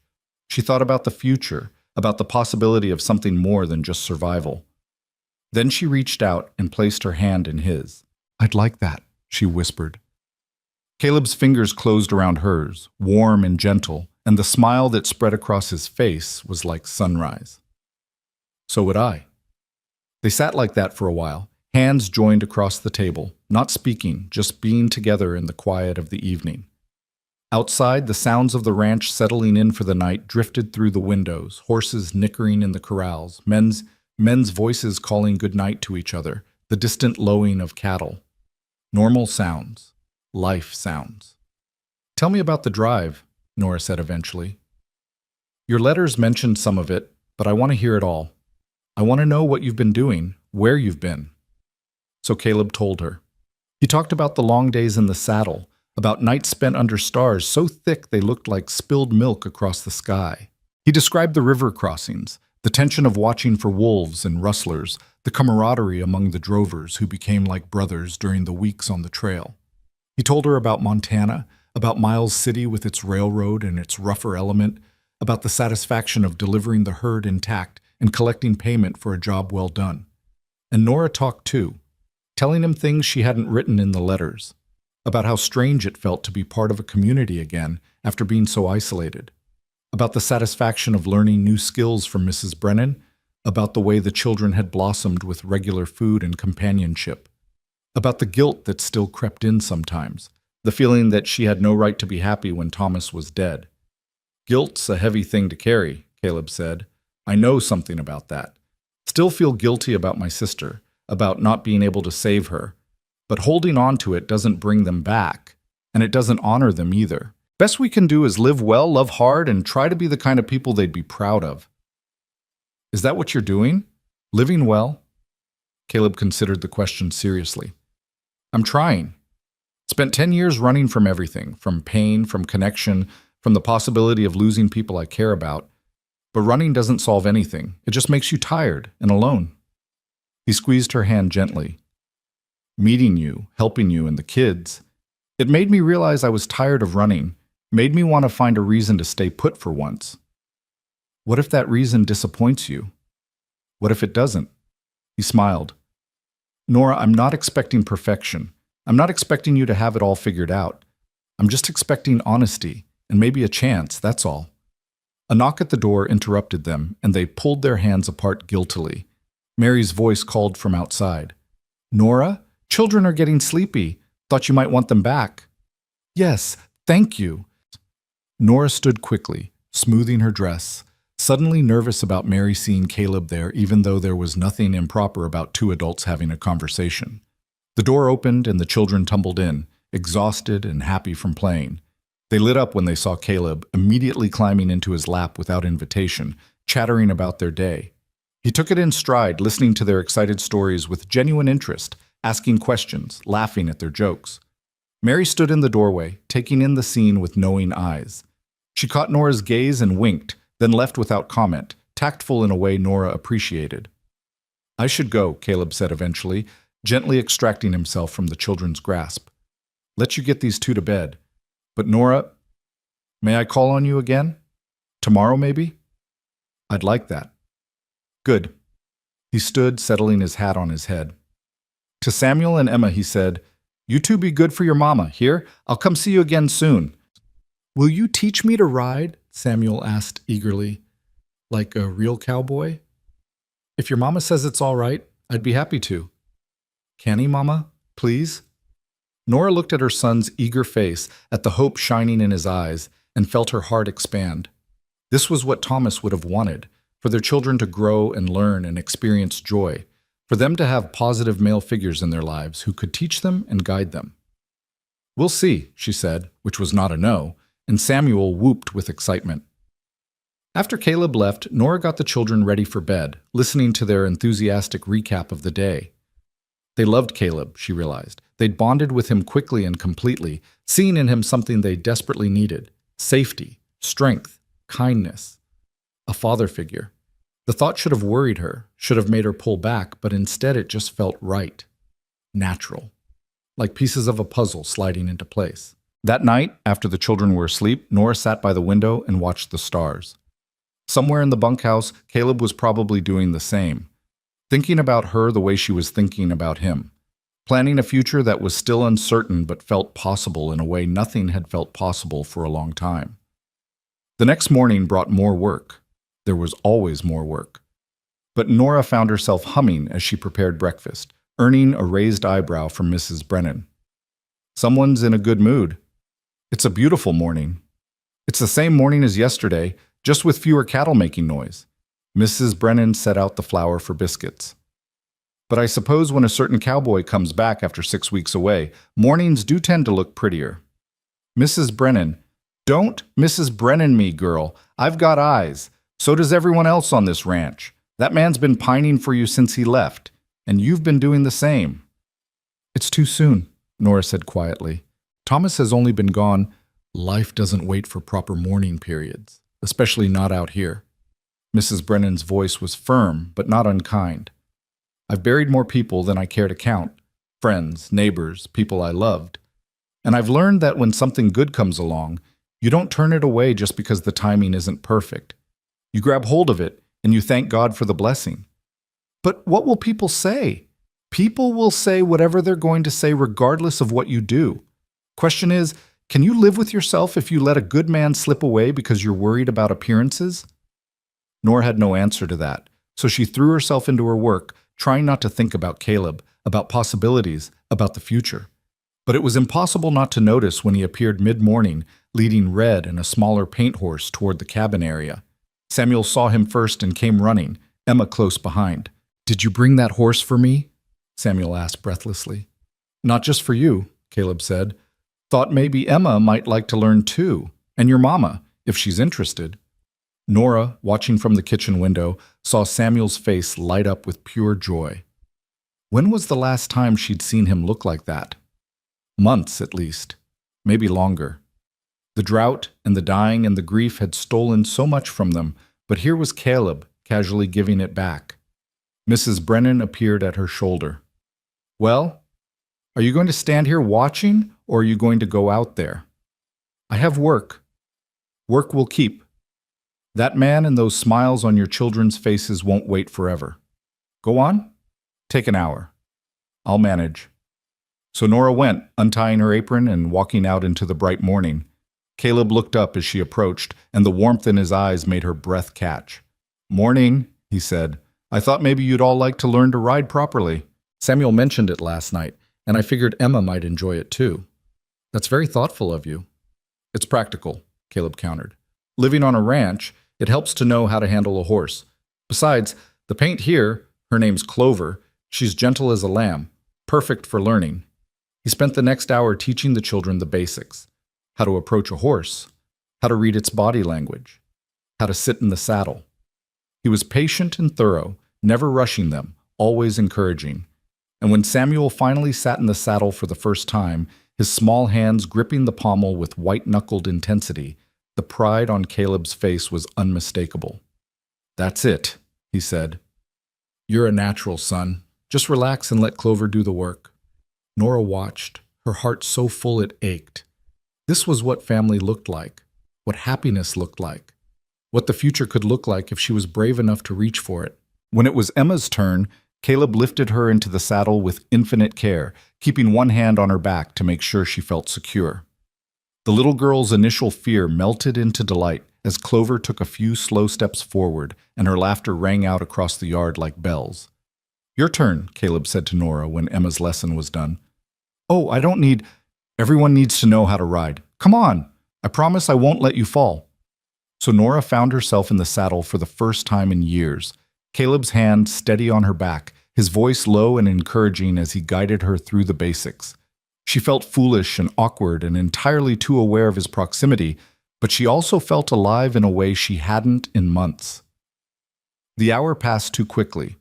Soon Mrs. Brennan was calling from the main house. Lunch preparations waited for no one, and Nora had to return to work. But the memory of that hour, of Caleb's patience and the children's joy, stayed with her through the afternoon. It became their pattern over the following weeks. Caleb would find time during the day to visit, teaching the children to ride, helping with small repairs around the cabin, just being present in their lives in a way that felt natural rather than forced.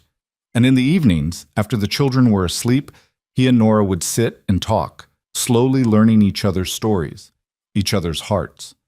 He told her about his travels, about the places he'd seen, and the people he'd met during his 10 years of drifting, about the fights he'd been in, the mistakes he'd made, the lessons he'd learned.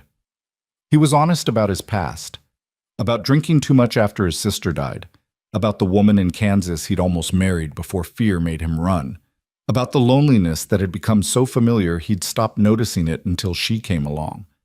And Nora told him about her life before Wyoming, about growing up on the coast with the smell of salt air and the sound of gulls, about meeting Thomas at a church social, about falling in love with his optimism and his dreams, about the early years of their marriage, when everything felt possible and the future stretched out bright and limitless, about the slow erosion of hope as the drought killed everything they'd built. "Do you still love him?" Caleb asked one evening, his voice gentle. "Yes," Nora said honestly. "But it's different now. It's like he's part of my past, part of who I was, but not who I'm becoming. Does that make sense?" "Perfect sense." The people we've lost, they shape us, but they don't have to define us. I think he'd like you, Nora said softly. Thomas, he'd appreciate that you helped us, that you're kind to the children. He always valued kindness above just about everything else. Then he was a wise man. The ranch itself was changing too as autumn approached. The terrible drought that had gripped the territory for months was finally, slowly breaking. The rain that had fallen the week before was followed by more gentle showers, and the land responded with almost desperate eagerness. Grass appeared in the valleys, the creek ran fuller, trees that had looked dead showed new growth. It was as if the earth itself was healing, coming back to life, and Nora couldn't help but see it as a metaphor for her own journey. She too was healing, growing, becoming someone new while honoring who she'd been.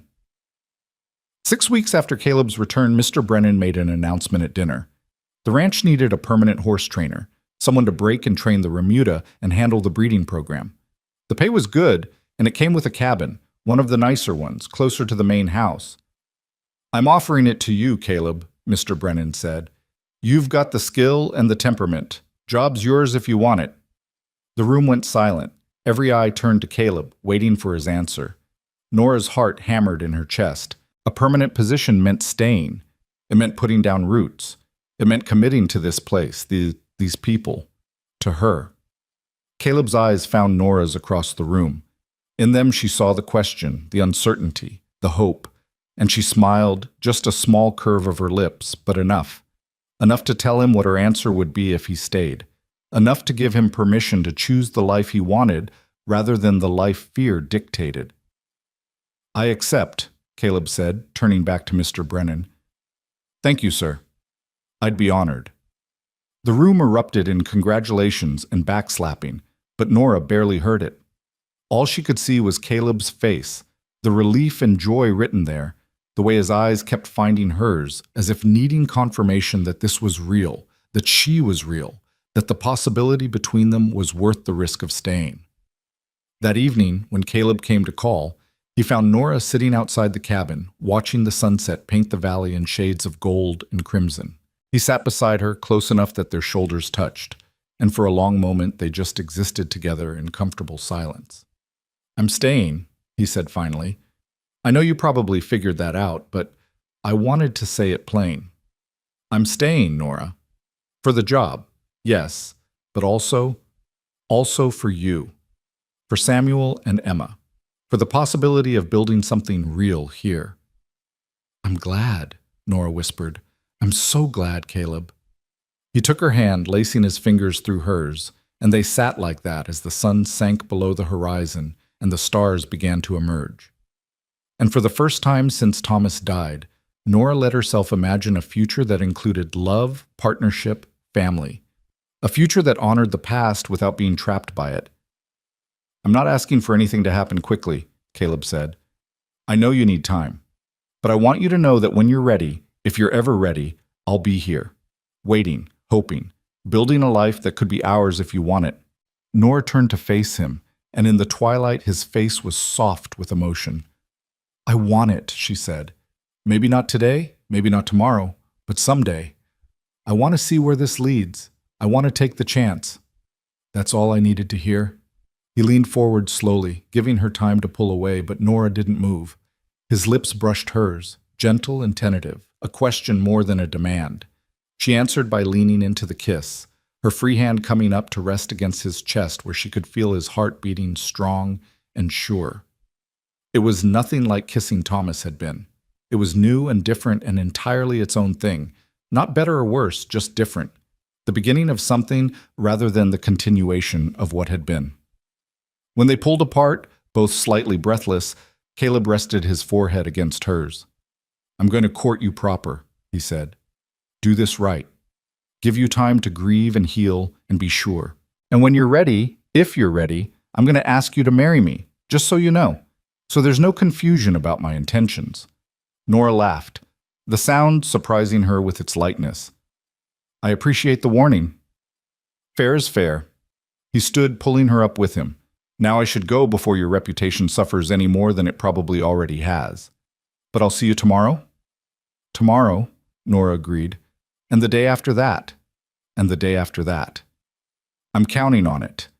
He kissed her once more, quick and sweet, then disappeared into the darkness toward his bunk in the ranch hand's quarters.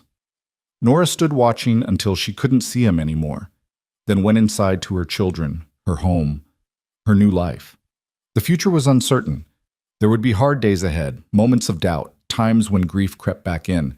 But there would also be joy, possibility, love. She was beginning to understand that both could be true at the same time, that she could honor Thomas's memory while building something new with Caleb, that she could be both widow and woman in love, that life could be complicated and messy and absolutely worth living. Inside the cabin, Samuel and Emma were already asleep, their faces peaceful in the lamplight. Nora kissed each of them gently, then prepared for bed herself. And as she lay in the darkness, listening to the sounds of the ranch settling in for the night, she felt something she'd thought she'd never feel again. Hope. Autumn settled over Eagle Bend Ranch like a gentle benediction, painting the valley in shades of amber and rust. The cottonwoods along the creek turned golden, their leaves catching the slanted sunlight and transforming the landscape into something almost magical. The air carried a crisp edge in the mornings now, promising the winter to come, but for now it was perfect. Cool enough to work without drowning in sweat, warm enough that the children could still play outside until dusk. Nora had been at the ranch for 3 months now, and the rhythm of her days had become as familiar as breathing. Rise before dawn, help Mrs. Brennan prepare breakfast for the hands, clean and cook, and manage the endless demands of a working ranch. But within that structure, she'd found something she hadn't expected. Contentment. Not the wild, dreaming happiness Thomas had promised her, but something steadier, something that felt like it might actually last. And through it all, woven into every day like thread through fabric, was Caleb. He'd been true to his word about courting her properly. He called on her every evening after the children were asleep, bringing small gifts, wildflowers he'd found while riding the boundary lines, a hair ribbon he'd bought in town for Emma, a carved wooden horse he'd made for Samuel. They would sit on the porch of her cabin and talk about everything and nothing, their conversations ranging from the profound to the mundane with equal comfort. But it was the small things that made Nora's heart swell. The way Caleb had fixed the loose board on her porch without being asked. How he always made sure there was firewood stacked by her door before the evening chill set in. The patient way he taught Samuel to ride, never losing his temper when the boy made mistakes, always encouraging him to try again. The gentle manner in which he braided Emma's hair when Nora's hands were occupied with work, his large fingers surprisingly deft with the small task. The ranch had noticed, of course. Privacy was impossible in a place where everyone lived and worked in close quarters, but the response had been largely supportive, though there were whispers. Mary Johnson was firmly in Nora's corner, defending her friend against any suggestion of impropriety. Mrs. Brennan had made her approval clear through actions, if not words, giving Nora more flexible hours, ensuring she had Sunday afternoons free to spend with Caleb and the children. Even Dutch Holloway had nodded his approval when he'd caught them walking together one evening. But not everyone was pleased. Sarah Henderson, one of the other women who worked in the main house, had made her disapproval known in subtle ways, pointed comments about proper mourning periods, observations about how quickly some women moved on from their husbands. She was older than Nora, a widow herself who'd worn black for 2 full years after her husband's death, and she clearly felt Nora's behavior reflected poorly on widowhood in general. "Some of us remember our vows," Sarah had said one morning in the kitchen, her voice pitched just loud enough for Nora to hear. "Till death do us part" means something. Mrs. Brennan had rounded on her immediately. "And after death? What then, Sarah? Should a young woman with 2 children condemn herself to loneliness because you think grief has a schedule?" "I'm just saying there's a proper way to do things." "The proper way is whatever keeps body and soul together and doesn't hurt anyone else. Nora's doing honest work, raising her children right, and conducting herself with perfect respectability. What she does with her personal life is her own business and God's, not yours." Sarah had subsided after that, but the sting of her words lingered.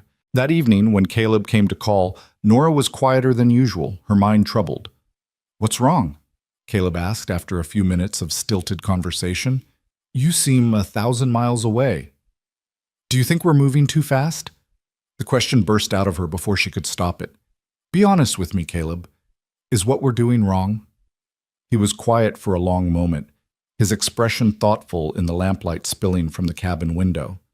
Wrong how? Morally? Socially? In whose eyes? In anyone's eyes. Everyone's. I don't know. Nora twisted her hands in her lap. Sarah Henderson said something today about proper mourning, about remembering vows, and it made me think, what if she's right? What if I'm disrespecting Thomas's memory? What if the children grow up thinking I didn't love their father because I moved on so quickly? Nora, look at me. Caleb's voice was gentle but firm. When she met his eyes, he continued. Samuel was 7 when his father died. Emma was 4. What do you think they'll remember more clearly when they're grown? How long you wore black, or whether they had food to eat and a safe place to sleep? But I'm not finished. You loved your husband. Anyone can see that in the way you talk about him, the way you've honored his memory. But he's gone, Nora. You're not. Your children aren't. And life doesn't stop just because we think it should. He reached for her hand, holding it gently. If someone wants to judge you for surviving, for finding happiness again, for giving your children a chance at a normal life, that says more about them than it does about you. Sarah lost her husband too. She managed alone. Did she have 2 young children to feed? Was she destitute and starving when he died? Caleb's voice was patient but pointed. Everyone's situation is different, Nora. You can't compare your path to someone else's and expect them to be the same. Nora felt tears prick her eyes. I just don't want people to think badly of him, of Thomas. He was a good man, Caleb. He tried so hard. I know he was, and I know he did. Caleb moved closer, his arm coming around her shoulders in a gesture of comfort rather than romance. But he would want you to be happy, wouldn't he? He would want his children taken care of. If the roles were reversed, if you died and he'd survived, would you want him to spend the rest of his life alone? The question struck home. Nora tried to imagine Thomas in her position, grieving, desperate, struggling to care for their children alone. Would she want him to refuse help? To reject the possibility of love again? To sentence himself to loneliness out of some misguided sense of loyalty to her memory? No, she whispered. I'd want him to find happiness, to give the children a mother who could love them. Then why should it be different for you? It was such a simple question, but it cut through all of Nora's guilt and confusion like a knife through butter. Why should it be different? Why should she hold herself to a standard she wouldn't impose on Thomas? Why should other people's opinions about proper mourning matter more than her own survival and happiness? I'm scared, she admitted. Not of you, but of everything. Of moving forward. Of forgetting him. Of making another mistake. What if it's not a mistake? Caleb's voice was soft. What if this is exactly what's supposed to happen? What if I was supposed to find you on that road? Supposed to help you? Supposed to stay? You don't believe in fate. I didn't used to, but meeting you made me reconsider a lot of things I thought I knew. He pulled back slightly so he could see her face. Nora, I'm not asking you to forget Thomas. I'm not asking you to pretend he never existed. I'm just asking you to let yourself live. To let yourself be happy. Is that really so wrong? She looked into his eyes, those blue-green eyes that had become so familiar, so dear, and felt the last of her resistance crumble. No, she said. No, it's not wrong. Then stop letting other people's opinions run your life. You've got nothing to be ashamed of. That night, after Caleb left, Nora lay awake thinking about his words. She thought about Thomas, about the dreams they'd shared and the life they'd tried to build. She thought about the moment on the road when she'd been ready to give up her children, and how Caleb had appeared like an answer to a prayer. She thought about the past 3 months, about the gradual healing of her heart, about the way love could grow even in the ashes of loss. And she realized something important. She could honor Thomas's memory and still build a future with Caleb. The two weren't mutually exclusive. Thomas would always be Samuel and Emma's father, would always be the man who'd loved her first, who'd given her the gift of her children. But Caleb could be the man who loved her second, who helped her rebuild, who gave them all a chance at happiness again. The next morning, she worked with renewed purpose, ignoring Sarah's pointed looks and whispered comments. At noon, when the hands came in for their meal, she caught Caleb's eye across the crowded dining room and smiled, a real smile, unguarded and genuine. His face lit up in response, and several of the men noticed, exchanging knowing grins. After the meal, as Nora was clearing dishes, Mrs. Brennan pulled her aside. "I'm proud of you," the older woman said without preamble. "Ma'am, you've been walking around for weeks now looking guilty for being happy. It's good to see you finally let that go." Mrs. Brennan's stern face softened slightly. "Life's too short for unnecessary guilt, Nora. God knows we all carry enough of the necessary kind." "Thank you," Nora said, her throat tight with emotion. "For everything. For giving me this job, for defending me to Sarah, for nothing. You've earned your place here through hard work and good character. The rest is just human decency." Mrs. Brennan turned back to her work, but not before adding, "That man of yours asked Mr. Brennan's permission to marry you, you know, did it proper, old-fashioned like. Said he wanted to make sure we'd be agreeable before he asked you." Nora's heart stuttered. "When?" "Last week. Mr. Brennan gave his blessing, for what it's worth. Not that you need it, being a grown woman and all, but Caleb wanted to do things right." Mrs. Brennan glanced at her. "Thought you should know, in case he asks and you want time to think about your answer." The rest of the day passed in a haze. Nora's mind kept returning to Mrs. Brennan's revelation. Caleb was going to propose. Soon, probably. And she needed to decide what her answer would be. Her heart already knew. Her heart had known for weeks, maybe longer. But her head wanted to be cautious, to consider all the implications. Samuel and Emma adored Caleb, but how would they feel about him becoming their stepfather? Would it feel like a betrayal of Thomas? And what about her? Was she truly ready to marry again, to make those vows to another man? That evening, Mary came by after the children were asleep, carrying a bottle of wine she'd been saving for a special occasion. "Heard the news," she said, settling into one of the porch chairs. "The whole ranch is talking about how Caleb asked Mr. Brennan's permission. Very romantic." "Is nothing private around here?" "Honey, you know better than that." Mary poured them each a glass. "So, what are you going to say when he asks?" "I don't know." "Liar. You know exactly what you're going to say. You're just scared to admit it." Nora accepted the wine and took a long sip. "Is it too soon, Mary? Be honest with me. Is 3 months too soon to know?" Mary was quiet for a moment, swirling the wine in her glass. "My grandmother used to say that when you know, you know. Duration doesn't matter as much as certainty. She met my grandfather on a Tuesday and married him that Saturday, and they were happy together for 47 years. She smiled.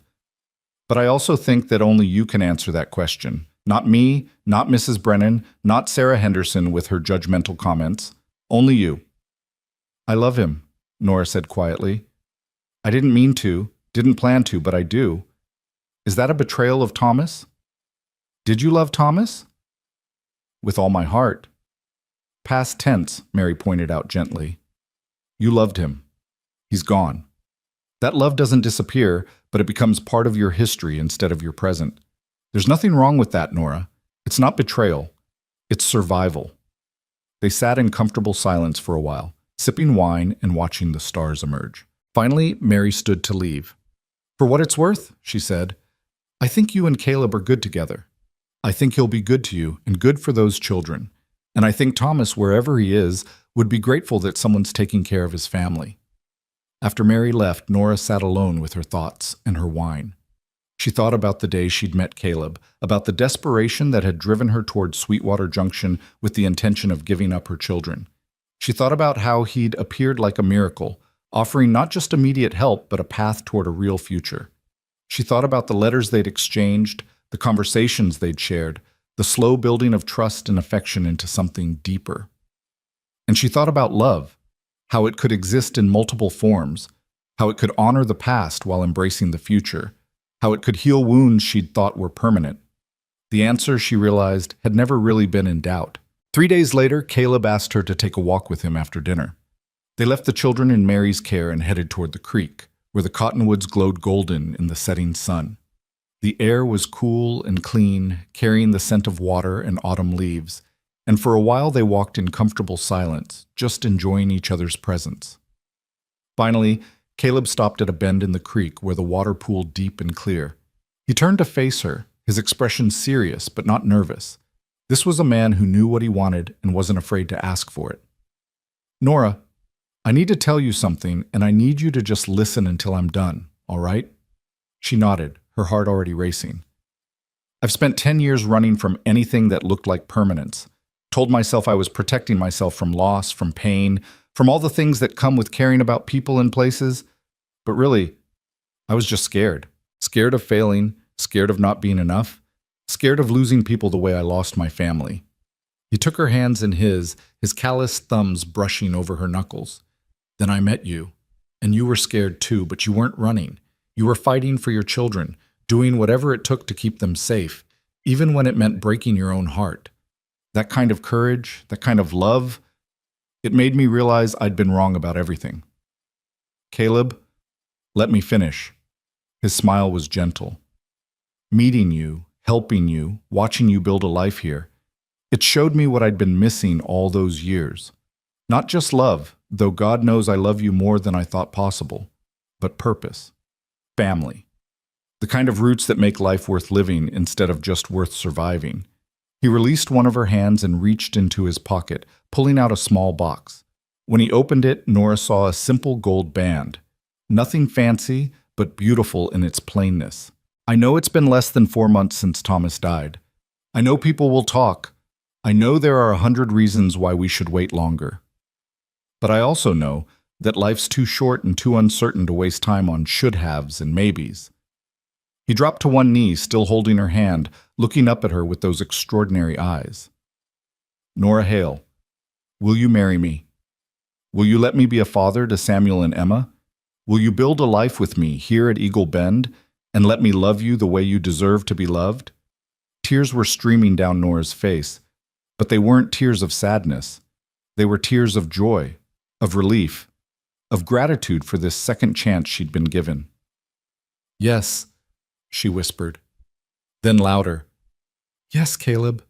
Yes, I'll marry you. He stood and pulled her into his arms, holding her tight against his chest while she cried and laughed simultaneously. When she finally pulled back enough to look at him, he was grinning like a fool, all his usual careful composure gone in favor of pure, unguarded happiness. I love you, she said, the words coming easily now that she'd given herself permission to feel them. I love you so much it scares me sometimes. I love you too. He slipped the ring onto her finger. It fit perfectly, and kissed her with a tenderness that made her knees weak. When? He asked when they finally broke apart. When can we get married? Soon, Nora said. As soon as we can arrange it. I don't want to wait, Caleb. I've done enough waiting. They walked back to the ranch hand in hand, and Nora could feel the difference in herself. Lighter, freer, as if she'd been carrying a weight she could finally set down. When they reached her cabin, the children were waiting on the porch with Mary, who took one look at their faces and started grinning. I take it congratulations are in order? We're getting married, Caleb announced, and Mary let out a whoop that probably woke half the ranch. Samuel and Emma came running over, and Caleb crouched down to their level. What do you two think about that? He asked seriously. About me marrying your mama and becoming part of your family? Samuel looked at Emma, then back at Caleb. Will you really be our papa? If you'll have me.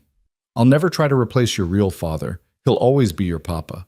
But I'd be honored to be your stepfather, to help raise you and love you and teach you everything I know. Can I still call you Mr. Caleb? You can call me whatever makes you comfortable, son. Emma, who'd been quiet until now, suddenly launched herself at Caleb, wrapping her small arms around his neck. I want you to be my papa, she said. Mama's happy when you're here. I like it when Mama's happy. Caleb's eyes grew suspiciously bright as he hugged the little girl back. I like it when your mama's happy too, sweetheart, and I promise I'll do everything I can to keep her that way. The news spread through the ranch like wildfire. By morning, everyone knew that Caleb Vance and Nora Hale were engaged, and opinions were divided. Most of the ranch hands were supportive, slapping Caleb on the back and congratulating him on his good fortune.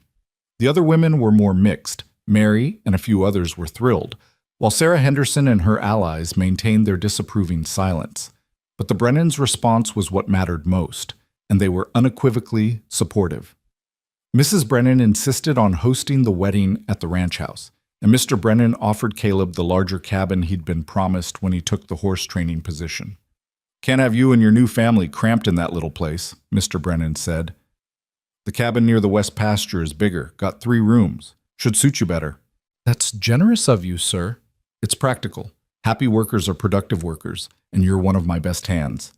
Besides, Margaret's already planning the wedding, and when my wife plans something, it happens whether you're ready or not. He wasn't wrong. Mrs. Brennan threw herself into wedding preparations with the same efficiency she brought to everything else. The ceremony would be small, just the ranch community, no need for anything fancy, but it would be proper and respectable. She enlisted Mary and the other supportive women to help sew Nora a new dress, something simple but pretty in a soft blue that brought out her eyes. No white, Mrs. Brennan said firmly. You're a widow with children. Blue or gray are more appropriate. I don't care what color it is, Nora said honestly. I just want to marry him. The dress came together quickly, and when Nora tried it on for the first time, she barely recognized herself. The woman in the mirror looked healthy, happy, years younger than the desperate widow who'd arrived at Eagle Bend 4 months ago. Her hair had been properly cut and styled by Mary, her face had filled out from regular meals, and her eyes held a light that had been missing for far too long. 2 weeks after the proposal, on a crisp October morning with autumn leaves drifting down like blessing, Nora Hale married Caleb Vance in the parlor of the Eagle Bend Ranch main house. Reverend Matthews came from Sweetwater Junction to perform the ceremony, the same Reverend Nora had been walking to see with the intention of giving up her children. I remember you, he said quietly before the ceremony began. You came through town with your little ones months ago, asked about work, about help. I'm glad to see how things turned out. So am I, Nora said, meaning it with every fiber of her being. The ceremony itself was simple but beautiful. Samuel and Emma stood beside Nora, dressed in their Sunday best, their faces shining with excitement. Caleb wore a new shirt and looked more nervous than she'd ever seen him, his hands fidgeting with his hat until Dutch took it from him with a grin. The ranch community gathered close, everyone who'd become part of Nora's new life in this place. When Reverend Matthews asked if anyone objected to the union, there was a tense moment of silence. Nora saw Sarah Henderson open her mouth as if to speak, but Mrs. Brennan's withering glare stopped her cold. The moment passed, and the ceremony continued. Do you, Caleb Vance, take Nora Hale to be your lawfully wedded wife? I do. His voice was strong and sure, no hesitation. Do you, Nora Hale, take Caleb Vance to be your lawfully wedded husband? Nora looked at this man who'd saved her family, who'd shown her that love could bloom even in the most unlikely circumstances, who'd given her the courage to live again. I do. The ring Caleb slipped on her finger was the same simple gold band he'd shown her by the creek. When it was her turn, she placed a matching band on his finger, purchased with her carefully saved wages, a symbol of her commitment to this new life they were building together. By the power vested in me, I now pronounce you husband and wife. Caleb, you may kiss your bride. The kiss was chaste and brief, appropriate for a gathering that included children and employers, but it held a promise of deeper intimacy to come. When they pulled apart, Caleb was grinning and Nora was crying happy tears, and the assembled crowd erupted in applause. Mrs. Brennan had prepared a feast, roasted beef and potatoes, fresh bread, pies made from the last of the season's apples. The ranch hands played fiddle and guitar, and there was dancing in the yard despite the autumn chill. Samuel danced with Mary's eldest daughter, his face serious with concentration as he tried to remember the steps. Emma rode on Caleb's shoulders, giggling as he spun around. And Nora danced with her new husband, his arms strong around her waist, his eyes full of love. Happy? He asked as they swayed together. More than I thought possible. Good. That's all I want, to make you happy. You do, she assured him. Every day in 100 small ways you make me happy. As evening fell and the celebration wound down, Caleb and Nora said their goodnights and headed to their new home, the larger cabin Mr. Brennan had provided, which several of the hands had spent the past week preparing for them. The children ran ahead, excited to explore their new space, and Caleb and Nora followed more slowly, hand in hand. The cabin was indeed larger than what they'd had before, a main room for living and cooking, 2 bedrooms, and a small loft space above. The hands had moved their few possessions over, and some of the women had added small touches: curtains on the windows, a rag rug on the floor, wildflowers in a jar on the table. "It's perfect," Nora breathed. "It's home," Caleb corrected. "Our home." They got the children settled in their bedroom. Samuel and Emma would share the space, at least until they got older. And then finally, they were alone in the room that would be theirs.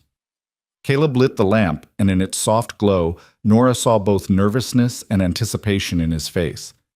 "I know it's been a while for you," he said quietly. "Since Thomas. We can take this slow if you need to." Nora reached up and cupped his face in her hands, feeling the roughness of his jaw, the warmth of his skin. "I don't need slow," she said. "I need you, all of you. I need to start this life right, without hesitation or fear." "Nora, I love you, Caleb Vance. Now stop talking and kiss your wife." He did, and this time there was no audience, no need to hold back. The kiss deepened, became something urgent and necessary, and Nora felt herself responding with a passion she'd thought died with Thomas. But this wasn't about replacing her first husband. This was about embracing her second, about choosing life and love and the messy, complicated, beautiful reality of starting over. That night, in the darkness of their new home, they came together as husband and wife. Caleb was gentle and patient, attuned to her responses, making sure she was with him every step of the way. And Nora discovered that her body remembered joy, remembered pleasure, remembered what it meant to be wanted and cherished. When it was over and they lay tangled together in the aftermath, she felt a peace she hadn't known in years. "No regrets?" Caleb asked, his fingers tracing lazy patterns on her shoulder. "None," Nora said firmly. "Not a single one." "Good, because I plan on making you happy for the rest of our lives, Mrs. Vance." Mrs. Vance. The name felt strange and new and absolutely right. Nora Vance. A different woman from Nora Hale, but still herself, still whole. Just more. Expanded by love, strengthened by adversity, ready for whatever came next. Outside, the Wyoming wind whispered through the cottonwoods, carrying with it the promise of winter, but also the certainty of spring. Life would go on. There would be hard days ahead, there always were. But there would also be good days, joyful days, days filled with laughter and love and the ordinary miracles of family. Nora fell asleep in her husband's arms, her children safe in the next room, her heart full to bursting with gratitude. She'd walk through fire and come out the other side, not unscathed but alive. Scarred but stronger, ready to build something lasting from the ashes of what she'd lost. And somewhere beyond the stars, she liked to think Thomas was watching, smiling, grateful that his family had found safety and love in the arms of a cowboy with a good heart and a steady hand. Winter came to Eagle Bend Ranch with a gentleness that surprised everyone who'd survived the brutal drought of the previous year. Snow fell in soft, steady increments rather than the howling blizzards the territory was known for, and the temperatures, while cold, never dropped to the bone-breaking extremes that could kill cattle and freeze water lines. It was as if nature itself had decided to offer mercy after the hardships of the past seasons. Nora woke on Christmas morning to find frost painting delicate patterns on the bedroom window and Caleb's arm warm across her waist. 3 months of marriage had taught her the rhythms of his breathing, the way he always woke just before dawn, no matter how late they'd stayed up the night before. The particular way he held her close even in sleep, as if reassuring himself she was real. She turned carefully in his embrace, studying his face in the dim pre-dawn light. Marriage to Caleb was different from her marriage to Thomas in ways both small and profound. Thomas had been a dreamer, always looking toward a brighter future, sometimes at the expense of dealing with the present.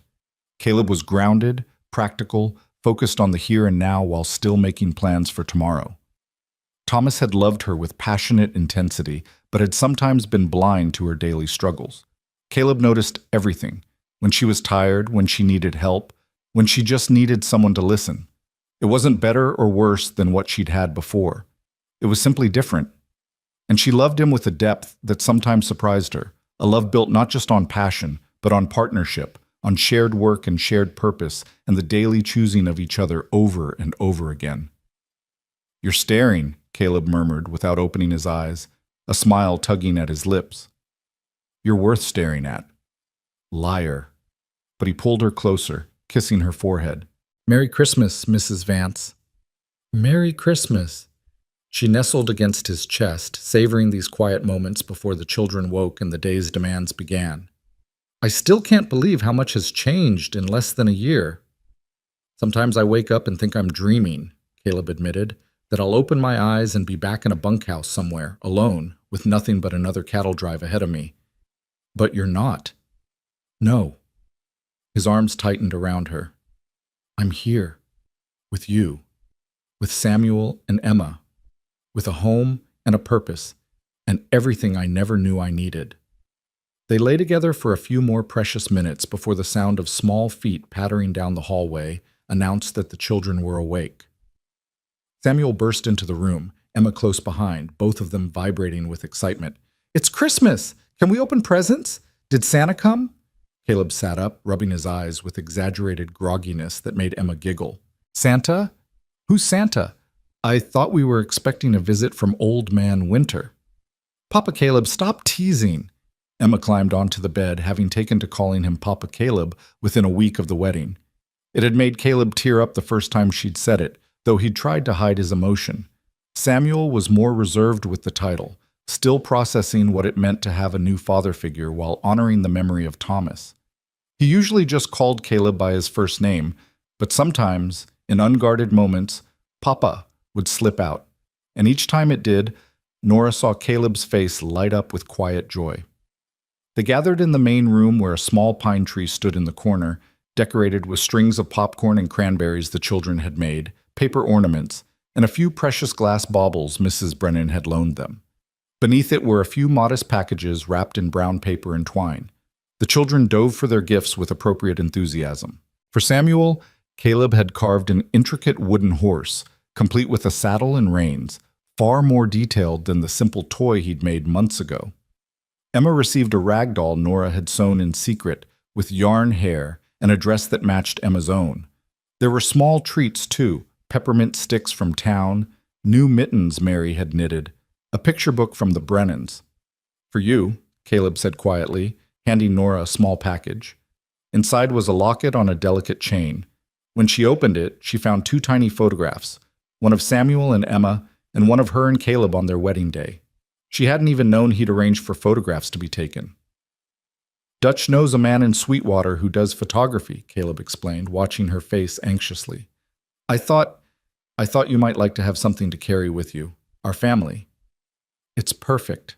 Nora's throat was tight with emotion. Caleb, it's absolutely perfect. There's something else. He reached behind the tree and pulled out a larger package, this one wrapped more carefully. This is for all of us, really. Inside was a leather-bound photograph album, and when Nora opened it, she found several photographs already mounted. The wedding photo, pictures of the children playing outside the cabin. A shot of the four of them together, looking like exactly what they were, a family. But what made Nora's breath catch was the first photograph in the album. It showed a young man with kind eyes and an optimistic smile, standing in front of a half-built cabin. Thomas. The photograph must have been taken years ago, in the early days of their homestead, and Nora had no idea how Caleb had obtained it. I went through your things, Caleb said softly. Found it tucked in the bottom of your trunk. I hope you don't mind. I wanted the children to have something to remember him by. Wanted them to see that he's part of this family too, even if he's not here anymore. Nora couldn't speak. She just threw her arms around Caleb's neck and held on tight while tears streamed down her face. This man, this wonderful man who'd come into their lives like a miracle, understood what she needed even before she knew it herself. He wasn't trying to replace Thomas or erase his memory. He was honoring it, making space for the past within the present. Thank you, she finally managed to whisper. Thank you for understanding. Samuel had noticed the photograph and came closer, his young face serious. That's my papa, he said quietly. My first papa. That's right, Caleb said, pulling the boy close. And he was a good man who loved you very much. Don't ever forget that, son. I won't. Samuel looked up at Caleb, his eyes searching. But you're my papa too now, aren't you? If you want me to be. I do. The words were simple but profound, and Nora saw Caleb's eyes grow bright with unshed tears. I want to remember my first papa, but I want you to be my papa too. Is that all right? That's more than all right, Caleb said roughly. That's everything, Samuel. Emma, not wanting to be left out, wedged herself between them. We're a family, she announced with the certainty of a 4-year-old who'd found her place in the world. All of us together. That's right, sweetheart, Nora said, pulling them all into an embrace. All of us together. Later that morning, they walked to the main house for the Christmas feast Mrs. Brennan had been preparing for days. The entire ranch community gathered, the Brennans, Dutch Holloway, all the hands who didn't have family to go home to, the other families who lived and worked on the ranch. Even Sarah Henderson came, though she still maintained a frosty distance from Nora. The meal was abundant: roasted turkey and ham, potatoes and gravy, fresh bread, vegetables from the root cellar, pies and cakes that filled the house with the scent of cinnamon and sugar. It was a feast of gratitude, a celebration of survival, an acknowledgement that they'd all made it through the hard times and come out stronger. After the meal, Mr. Brennan stood and raised his glass. I want to propose a toast, he said, his voice carrying across the crowded room. This past year has been one of the hardest I can remember. We lost good people. We watched the land suffer. We wondered if we'd make it through. He paused, his eyes sweeping the gathering. But we did make it. Because we stuck together. Because we helped each other. Because we remembered that we're stronger as a community than we ever could be alone. His gaze landed on Nora and Caleb. Some of you came to us with nothing. You'd lost everything and were about to lose more. But you didn't give up. You fought for your families, you worked hard, and you became part of ours. That's what Eagle Bend is about. Giving people a chance to rebuild, to start over, to find hope when everything seems hopeless. Hear, hear, Dutch called out, and others joined in. Mr. Brennan raised his glass higher. So here's to survival, here's to new beginnings, here's to family, however we define it, and here's to the future. May it be kinder than the past. Everyone drank, and then Mrs. Brennan stood, which was unusual enough that the room fell silent immediately. I have an announcement, she said, her stern face softening slightly. Mr. Brennan and I have been discussing the future of Eagle Bend. We're getting older, and the ranch is getting bigger. We need help managing it, and we need people we can trust. She looked directly at Caleb. Caleb Vance, you've proven yourself to be one of the finest horsemen I've ever seen, but more than that, you've shown exceptional character and judgment. We'd like to promote you to assistant foreman, working directly under Dutch. The position comes with a raise in wages and additional responsibilities, including helping to make decisions about ranch operations. Caleb looked stunned. Mrs. Brennan, I'm honored. Thank you. Don't thank me yet, it's a lot of work. But there was approval in her eyes. As for you, Nora Vance, you've become indispensable to the household operations. I'd like to make you my official assistant, which means you'd help manage not just the kitchen, but all the domestic operations of the ranch. It also comes with a raise. Nora felt tears spring to her eyes. I don't know what to say. Say yes, Mrs. Brennan replied tartly. I'm not getting any younger, and I need someone who can eventually take over these responsibilities. You've proven you have the skills and the temperament. Then yes, of course, thank you. The room erupted in congratulations and celebration. Mary hugged Nora fiercely, whispering, You deserve this. You've worked so hard. Dutch clapped Caleb on the back, already discussing their new working arrangement. Even some of the hands who'd been uncertain about the quick marriage seemed genuinely pleased for them. Only Sarah Henderson remained apart, her expression disapproving. But as the afternoon wore on and the children played and the adults laughed and shared stories, even she seemed to soften slightly. When Emma accidentally bumped into her while running, Sarah steadied the little girl with a gentle hand rather than a harsh word, and Nora saw something like regret flicker across her face. Later, as people were preparing to leave, Sarah approached Nora. It was the first time she'd voluntarily spoken to her in months. Mrs. Vance, she said formally, I owe you an apology. Nora was too surprised to respond immediately. Sarah continued, her words stiff but sincere. I've been Unkind. In my thoughts and in my words. I judged you harshly because your grief didn't look like mine did, and that wasn't fair. Everyone mourns differently, and everyone heals in their own time.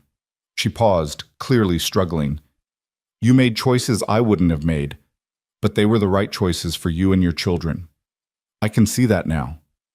Thank you, Nora said quietly. That means more than you know. Your husband, the new one, he's a good man, and those children are thriving. That's what matters. Sarah nodded once, formally, then walked away. But some of the tension that had existed between them had eased.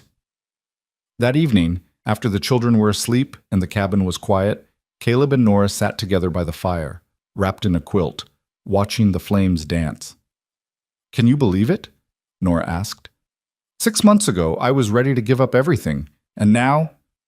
Now you have everything, Caleb finished. We have everything. It doesn't feel real sometimes, like I'm going to wake up and find myself back on that dusty road, starving and desperate. You're not. Caleb kissed her temple. You're here, safe, loved, building a life that's real and solid and yours. Ours, Nora corrected. Ours, he agreed. They sat in comfortable silence for a while, and then Nora said, I need to tell you something. Caleb tensed slightly. What is it? I'm pregnant. The words hung in the air for a moment, and Nora held her breath, waiting for his reaction. They hadn't discussed having children together, there hadn't seemed to be time, and with Samuel and Emma already part of their family, she hadn't been sure how he'd feel about adding another. But when she looked at his face, she saw wonder and joy written there in equal measure. You're sure? He asked. I'm sure. About 6 weeks along, I think. A baby. Caleb's hand moved to her stomach, resting there gently as if he could already feel the life growing inside. Our baby. Are you happy?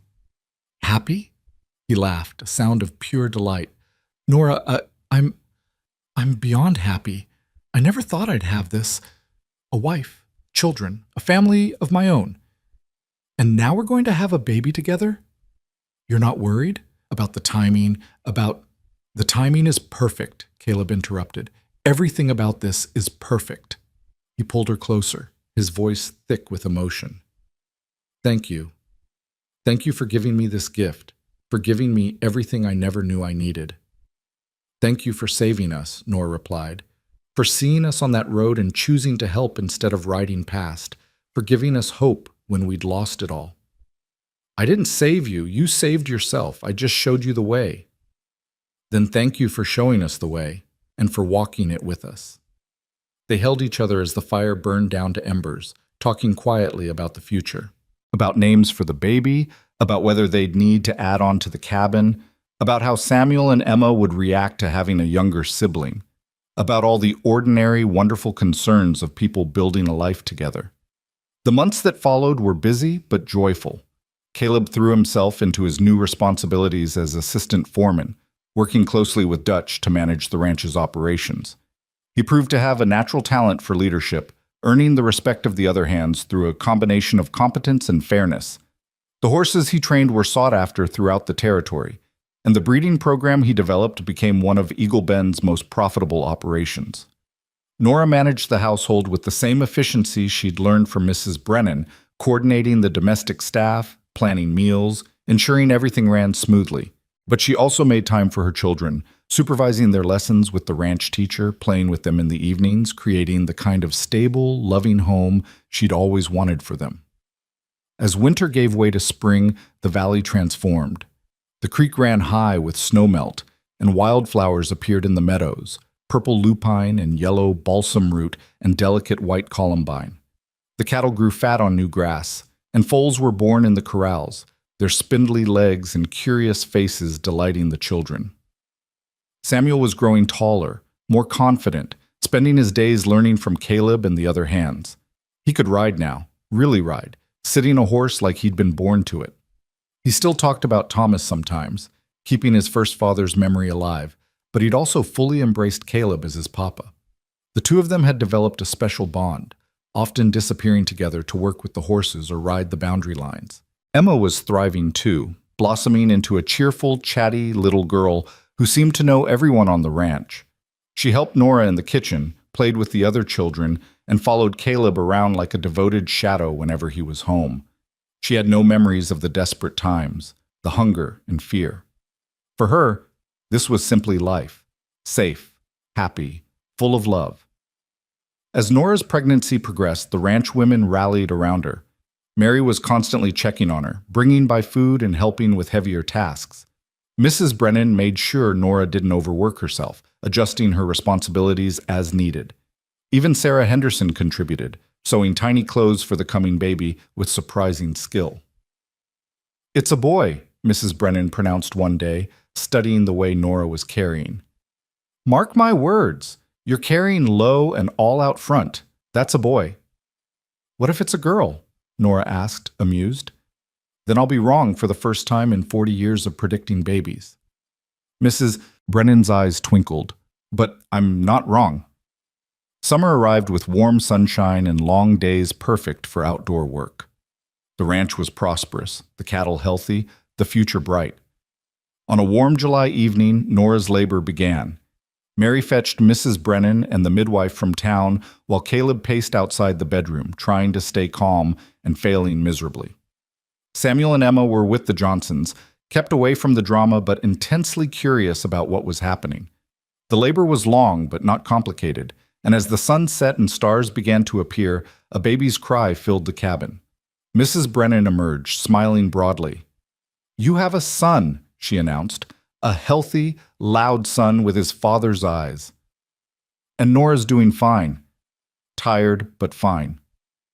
Caleb rushed into the bedroom to find Nora propped up against pillows, exhausted and sweaty and absolutely radiant, holding a small bundle wrapped in blankets. When he approached, she pulled back the blanket to reveal a red-faced infant with a shock of dark hair and eyes that were indeed the same blue-green as Caleb's. "Meet your son," Nora said softly. "Meet Thomas Caleb Vance." Caleb's breath caught. "You named him after—" "After both of you. After the man who gave me my first chance at happiness, and the man who gave me my second." Nora's eyes were bright with tears. "He carries both of your names because he's part of both legacies. Is that all right?" "It's perfect." Caleb sat carefully on the edge of the bed, his finger stroking the baby's impossibly soft cheek. "He's perfect. You're perfect. All of this is—" His voice broke. "I never dreamed I could have this, Nora. A family. A real family." "Well, you have one now," Nora said, "and you're stuck with us." "Best place I've ever been stuck." They sat together, admiring their son, until Mrs. Brennan shooed Caleb out so Nora could rest. But before he left, he kissed her forehead. "Thank you," he whispered, "for choosing me, for building this life with me, for everything. Thank you for being worth choosing." The next morning, Samuel and Emma were brought to meet their new brother. Samuel was fascinated, wanting to touch the baby's tiny hands and count his fingers and toes. Emma was more cautious but clearly delighted, already planning all the things she'd teach him when he was bigger. "He's really ours?" Samuel asked. "Our brother?" "Really yours," Nora confirmed. "Half-brother, technically, but that doesn't matter. You're all family." "I like his name," Samuel said thoughtfully. "Thomas was my first papa's name." "That's right. We wanted to honor his memory, and to honor Caleb, too. Your new brother connects all of us, past and present." Samuel nodded seriously, processing this information. Then he said, "I think my first papa would be happy, that we're all together and safe, that we have a baby and a home and everything we need." "Mom, I think so too," Nora said, her throat tight with emotion. "I think he'd be very happy." As summer progressed, little Thomas thrived. He was a good baby, alert and curious, studying the world with his striking blue-green eyes. Caleb was a devoted father, getting up for middle-of-the-night feedings, walking the floor when the baby was fussy, changing diapers without complaint. Watching him with their son, Nora fell in love with him all over again. But it wasn't just the baby who had her heart full. It was everything. The way Samuel had become confident and capable under Caleb's mentorship, the way Emma's laughter rang out across the ranch, the way they'd all become genuinely part of the Eagle Bend community. The way life had not just continued after tragedy, but had grown rich and full, and meaningful. One evening in late August, as the sun was setting and painting the valley in shades of gold, Nora stood outside their cabin watching her family. Caleb was teaching Samuel how to throw a rope, both of them laughing when the loop missed the fence post again. Emma was playing with Thomas on a blanket spread in the grass, making faces at him until he gurgled with delight. In the distance, the creek sparkled in the fading light, and cattle grazed peacefully on the hillsides. This was home. This was family. This was the life she'd been fighting for on that terrible day when she'd decided to walk to Sweetwater Junction with the intention of giving up her children. How far they'd all come since then. How much had changed. Mary appeared beside her, her own youngest child on her hip. "Beautiful evening," she said. "The most beautiful," Nora agreed. "You look happy." "I am happy. Genuinely, completely happy." Nora paused, then added, "I feel guilty sometimes for being this happy when Thomas is gone. Like I should be sadder or grieving longer or—" "Stop," Mary interrupted gently. "You loved your first husband. You mourned him. You still honor his memory. But you're also living, Nora. That's not betrayal. That's survival. That's choosing joy even after experiencing terrible loss. Thomas would want this for you. I know, and I'm trying to accept that I can honor the past while embracing the present. You're doing more than trying. You're succeeding." Mary squeezed her shoulder. "Look at them. Look at your family. That's not something to feel guilty about. That's something to celebrate." That night, after the children were asleep and Thomas was settled in his cradle, Caleb and Nora sat on their porch watching the stars emerge. It had become their ritual, these quiet moments at the end of the day when they could just be together without demands or responsibilities. "Do you ever think about that day?" Nora asked. "The day we met?" "All the time," Caleb admitted. "I think about how close you came to giving up and how different all our lives would be if I'd ridden past instead of stopping." "Why did you stop? Really?" Caleb was quiet for a moment, considering the question. "Honestly, I'm not entirely sure. Something just told me to stop. A feeling, an instinct, maybe divine intervention. I don't know. But I saw you and those kids under that dead tree, and I knew I couldn't just ride away. Knew that if I did, I'd regret it for the rest of my life. I'm glad you listened to that instinct. So am I. Best decision I ever made." He pulled her closer. "You know what I think about sometimes? All the things that had to happen exactly right for us to meet. If the drought had ended sooner, you wouldn't have been on that road. If I'd left Colorado a day earlier or later, I wouldn't have been there. If you'd given up just a little bit sooner, you might have reached Sweetwater before I found you. So many small choices, so many moments that could have gone differently." "Fate?" Nora suggested. "Maybe, or maybe just luck. Either way, I'm grateful." "Me too." Nora rested her head on his shoulder. "I used to think happiness was about having big dreams and chasing them, no matter what. That's what Thomas believed, and I loved him for it. But now I think happiness is about this, about the quiet moments, the steady work, the family you build day by day, about surviving the hard times and appreciating the good ones." "That's wisdom," Caleb said softly. "Hard-won wisdom." They sat in comfortable silence, and then Nora said, "I want to tell you something I've been thinking about." "What is it?" "I want to find Thomas's grave. Go back to the homestead and mark it properly. Plant some flowers, maybe. I want the children to know where their father is buried, to have a place they can visit if they want to. And I want—" She paused, searching for words. "I want to say goodbye properly.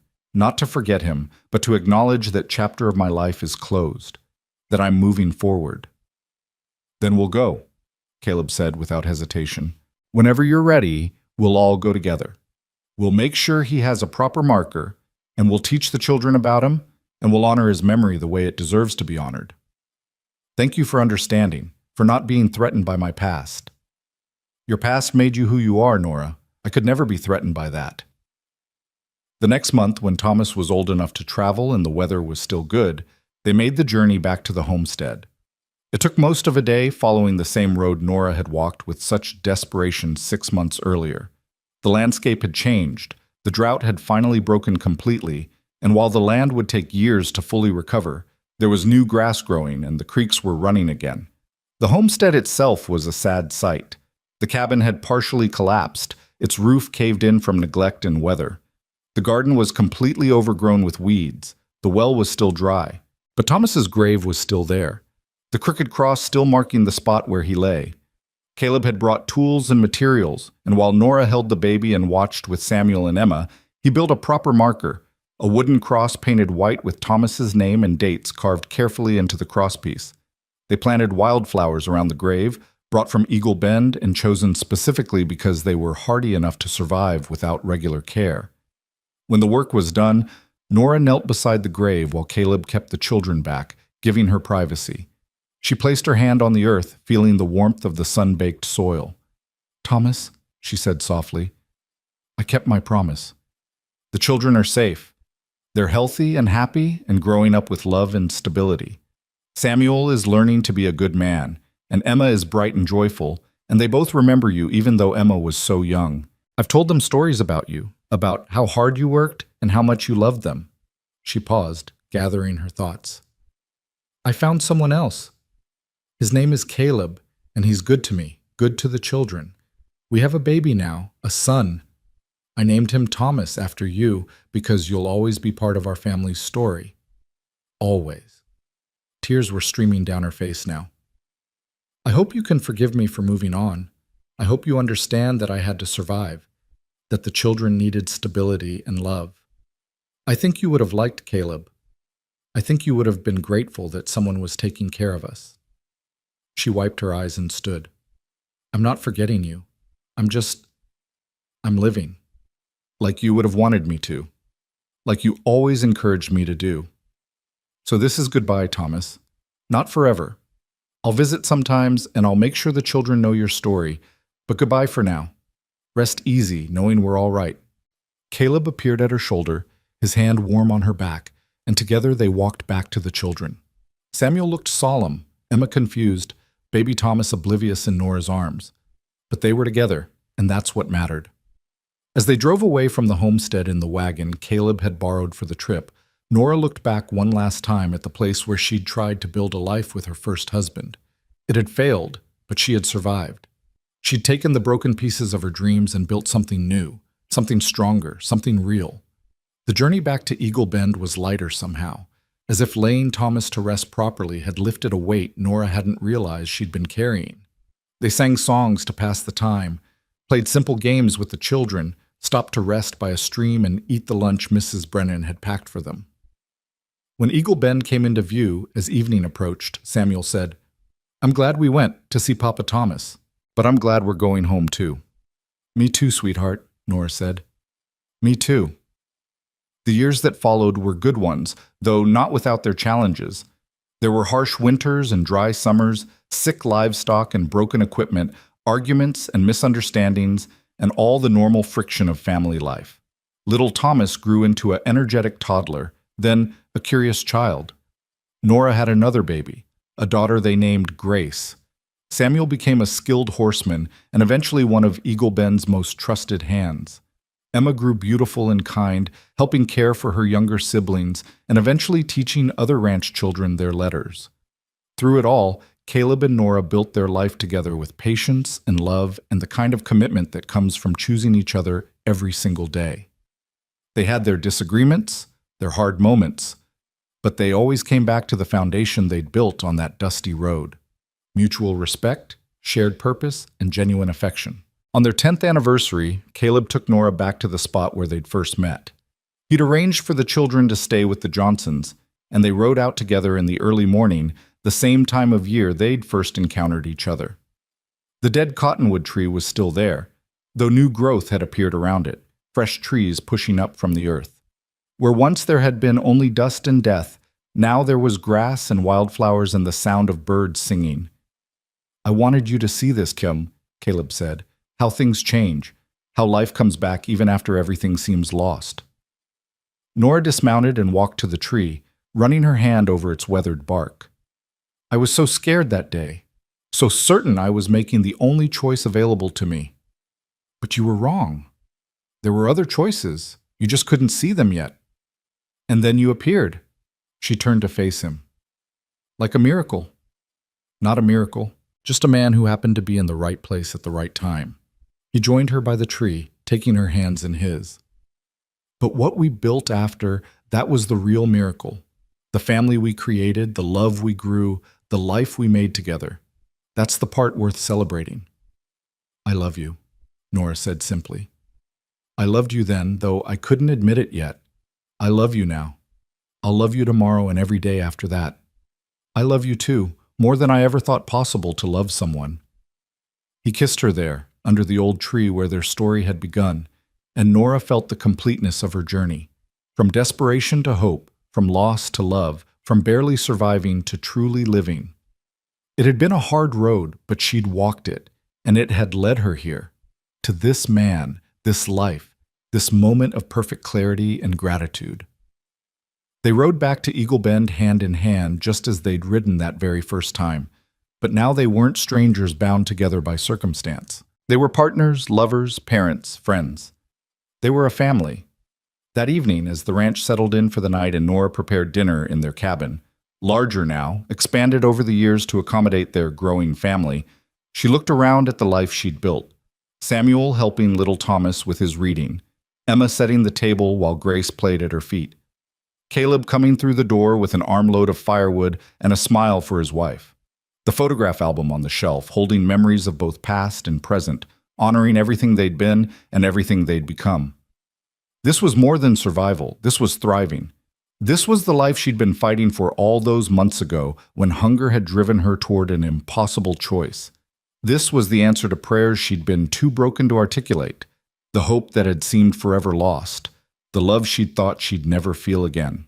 Caleb caught her eye across the room and smiled. And in that smile, Nora saw her entire future. Not perfect, not without struggles, but real and solid and worth every hardship they'd endured to reach it. She smiled back, her heart full to overflowing with gratitude and joy and the simple, profound blessing of being alive. Outside, the Wyoming wind sang through the cottonwoods, carrying with it the promise of tomorrow and all the tomorrows after that. The past was honored, the present was cherished, and the future stretched out bright and full of possibility. They had survived, they had rebuilt, they had loved and been loved in return. And that, in the end, was more than enough. It was everything. The two search is https Josh YouTube.com watch V BJF DK390. Here's a cinematic 5-part dramatic summary, 380 words, of Starving Widow said, "Take my children," the cowboy answered, "I'll take you too." Rewritten in American storytelling style, with new character names never used before in your CB project. The pacing follows the full dramatic arc: opening, rising action, climax, resolution, breakthrough, and ending, with a complete emotional closure. Awesome. Title: The Cowboy Who Took Her Children and Her Heart. Pass 1. Opening: The Road to Surrender. Wyoming Territory, 1873. Under a pitiless sun, Nora Hale clutched her 2 starving children and stared at the dry fields where her husband now lay buried. The drought had killed everything: her garden, her hope, and her faith. With nothing left but grief and an empty pantry, Nora made the most agonizing choice a mother could. She would walk to town and ask the Reverend to find homes for her children before they starved. Dust burned her throat as she whispered, "We'll be all right soon." But she didn't believe it. 2. Rising action. The Cowboy on the Road. Halfway to Sweetwater Junction, a rider appeared through the heat shimmer. A tall man on a chestnut stallion, his face half-shadowed beneath a worn hat. Caleb Vance, a cattle driver scouting ahead for his herd, reined in when he saw the widow and her children. He offered food. Pride made Nora refuse until her son whimpered from hunger. As they ate, Caleb learned her story: the death, the drought, the plan to give up her little ones. Something inside him cracked. "There's a ranch north of here hiring for the season," he said gently. "You can work there. Keep your children with you. Let me take you." 3. Climax. The firelight promise. That night they camped by a dry creek, her children sleeping between them. Beneath the stars, Nora told him of the husband who had loved her into courage. Caleb spoke of a sister he lost in a drought years ago, the same kind of loss that had taught him never to walk away from suffering again. When Nora whispered, "I was going to give up my babies," Caleb reached for her trembling hand. "You don't have to anymore. I'll take them, and I'll take you too." 4. Resolution.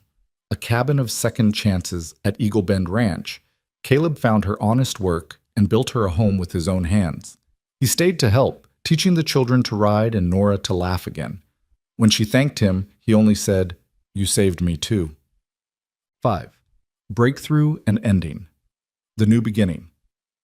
Months later, Caleb returned from the trail, this time not as a drifter, but as a man with a purpose. On Christmas morning, he placed a ring in Nora's work-roughened hand. "You gave me family," he said. "Let me give you forever." Tears glistened in her eyes as she nodded. Outside, the Wyoming wind carried their laughter through the golden fields, a sound born from hunger, hope, and a cowboy's promise that love could feed them all.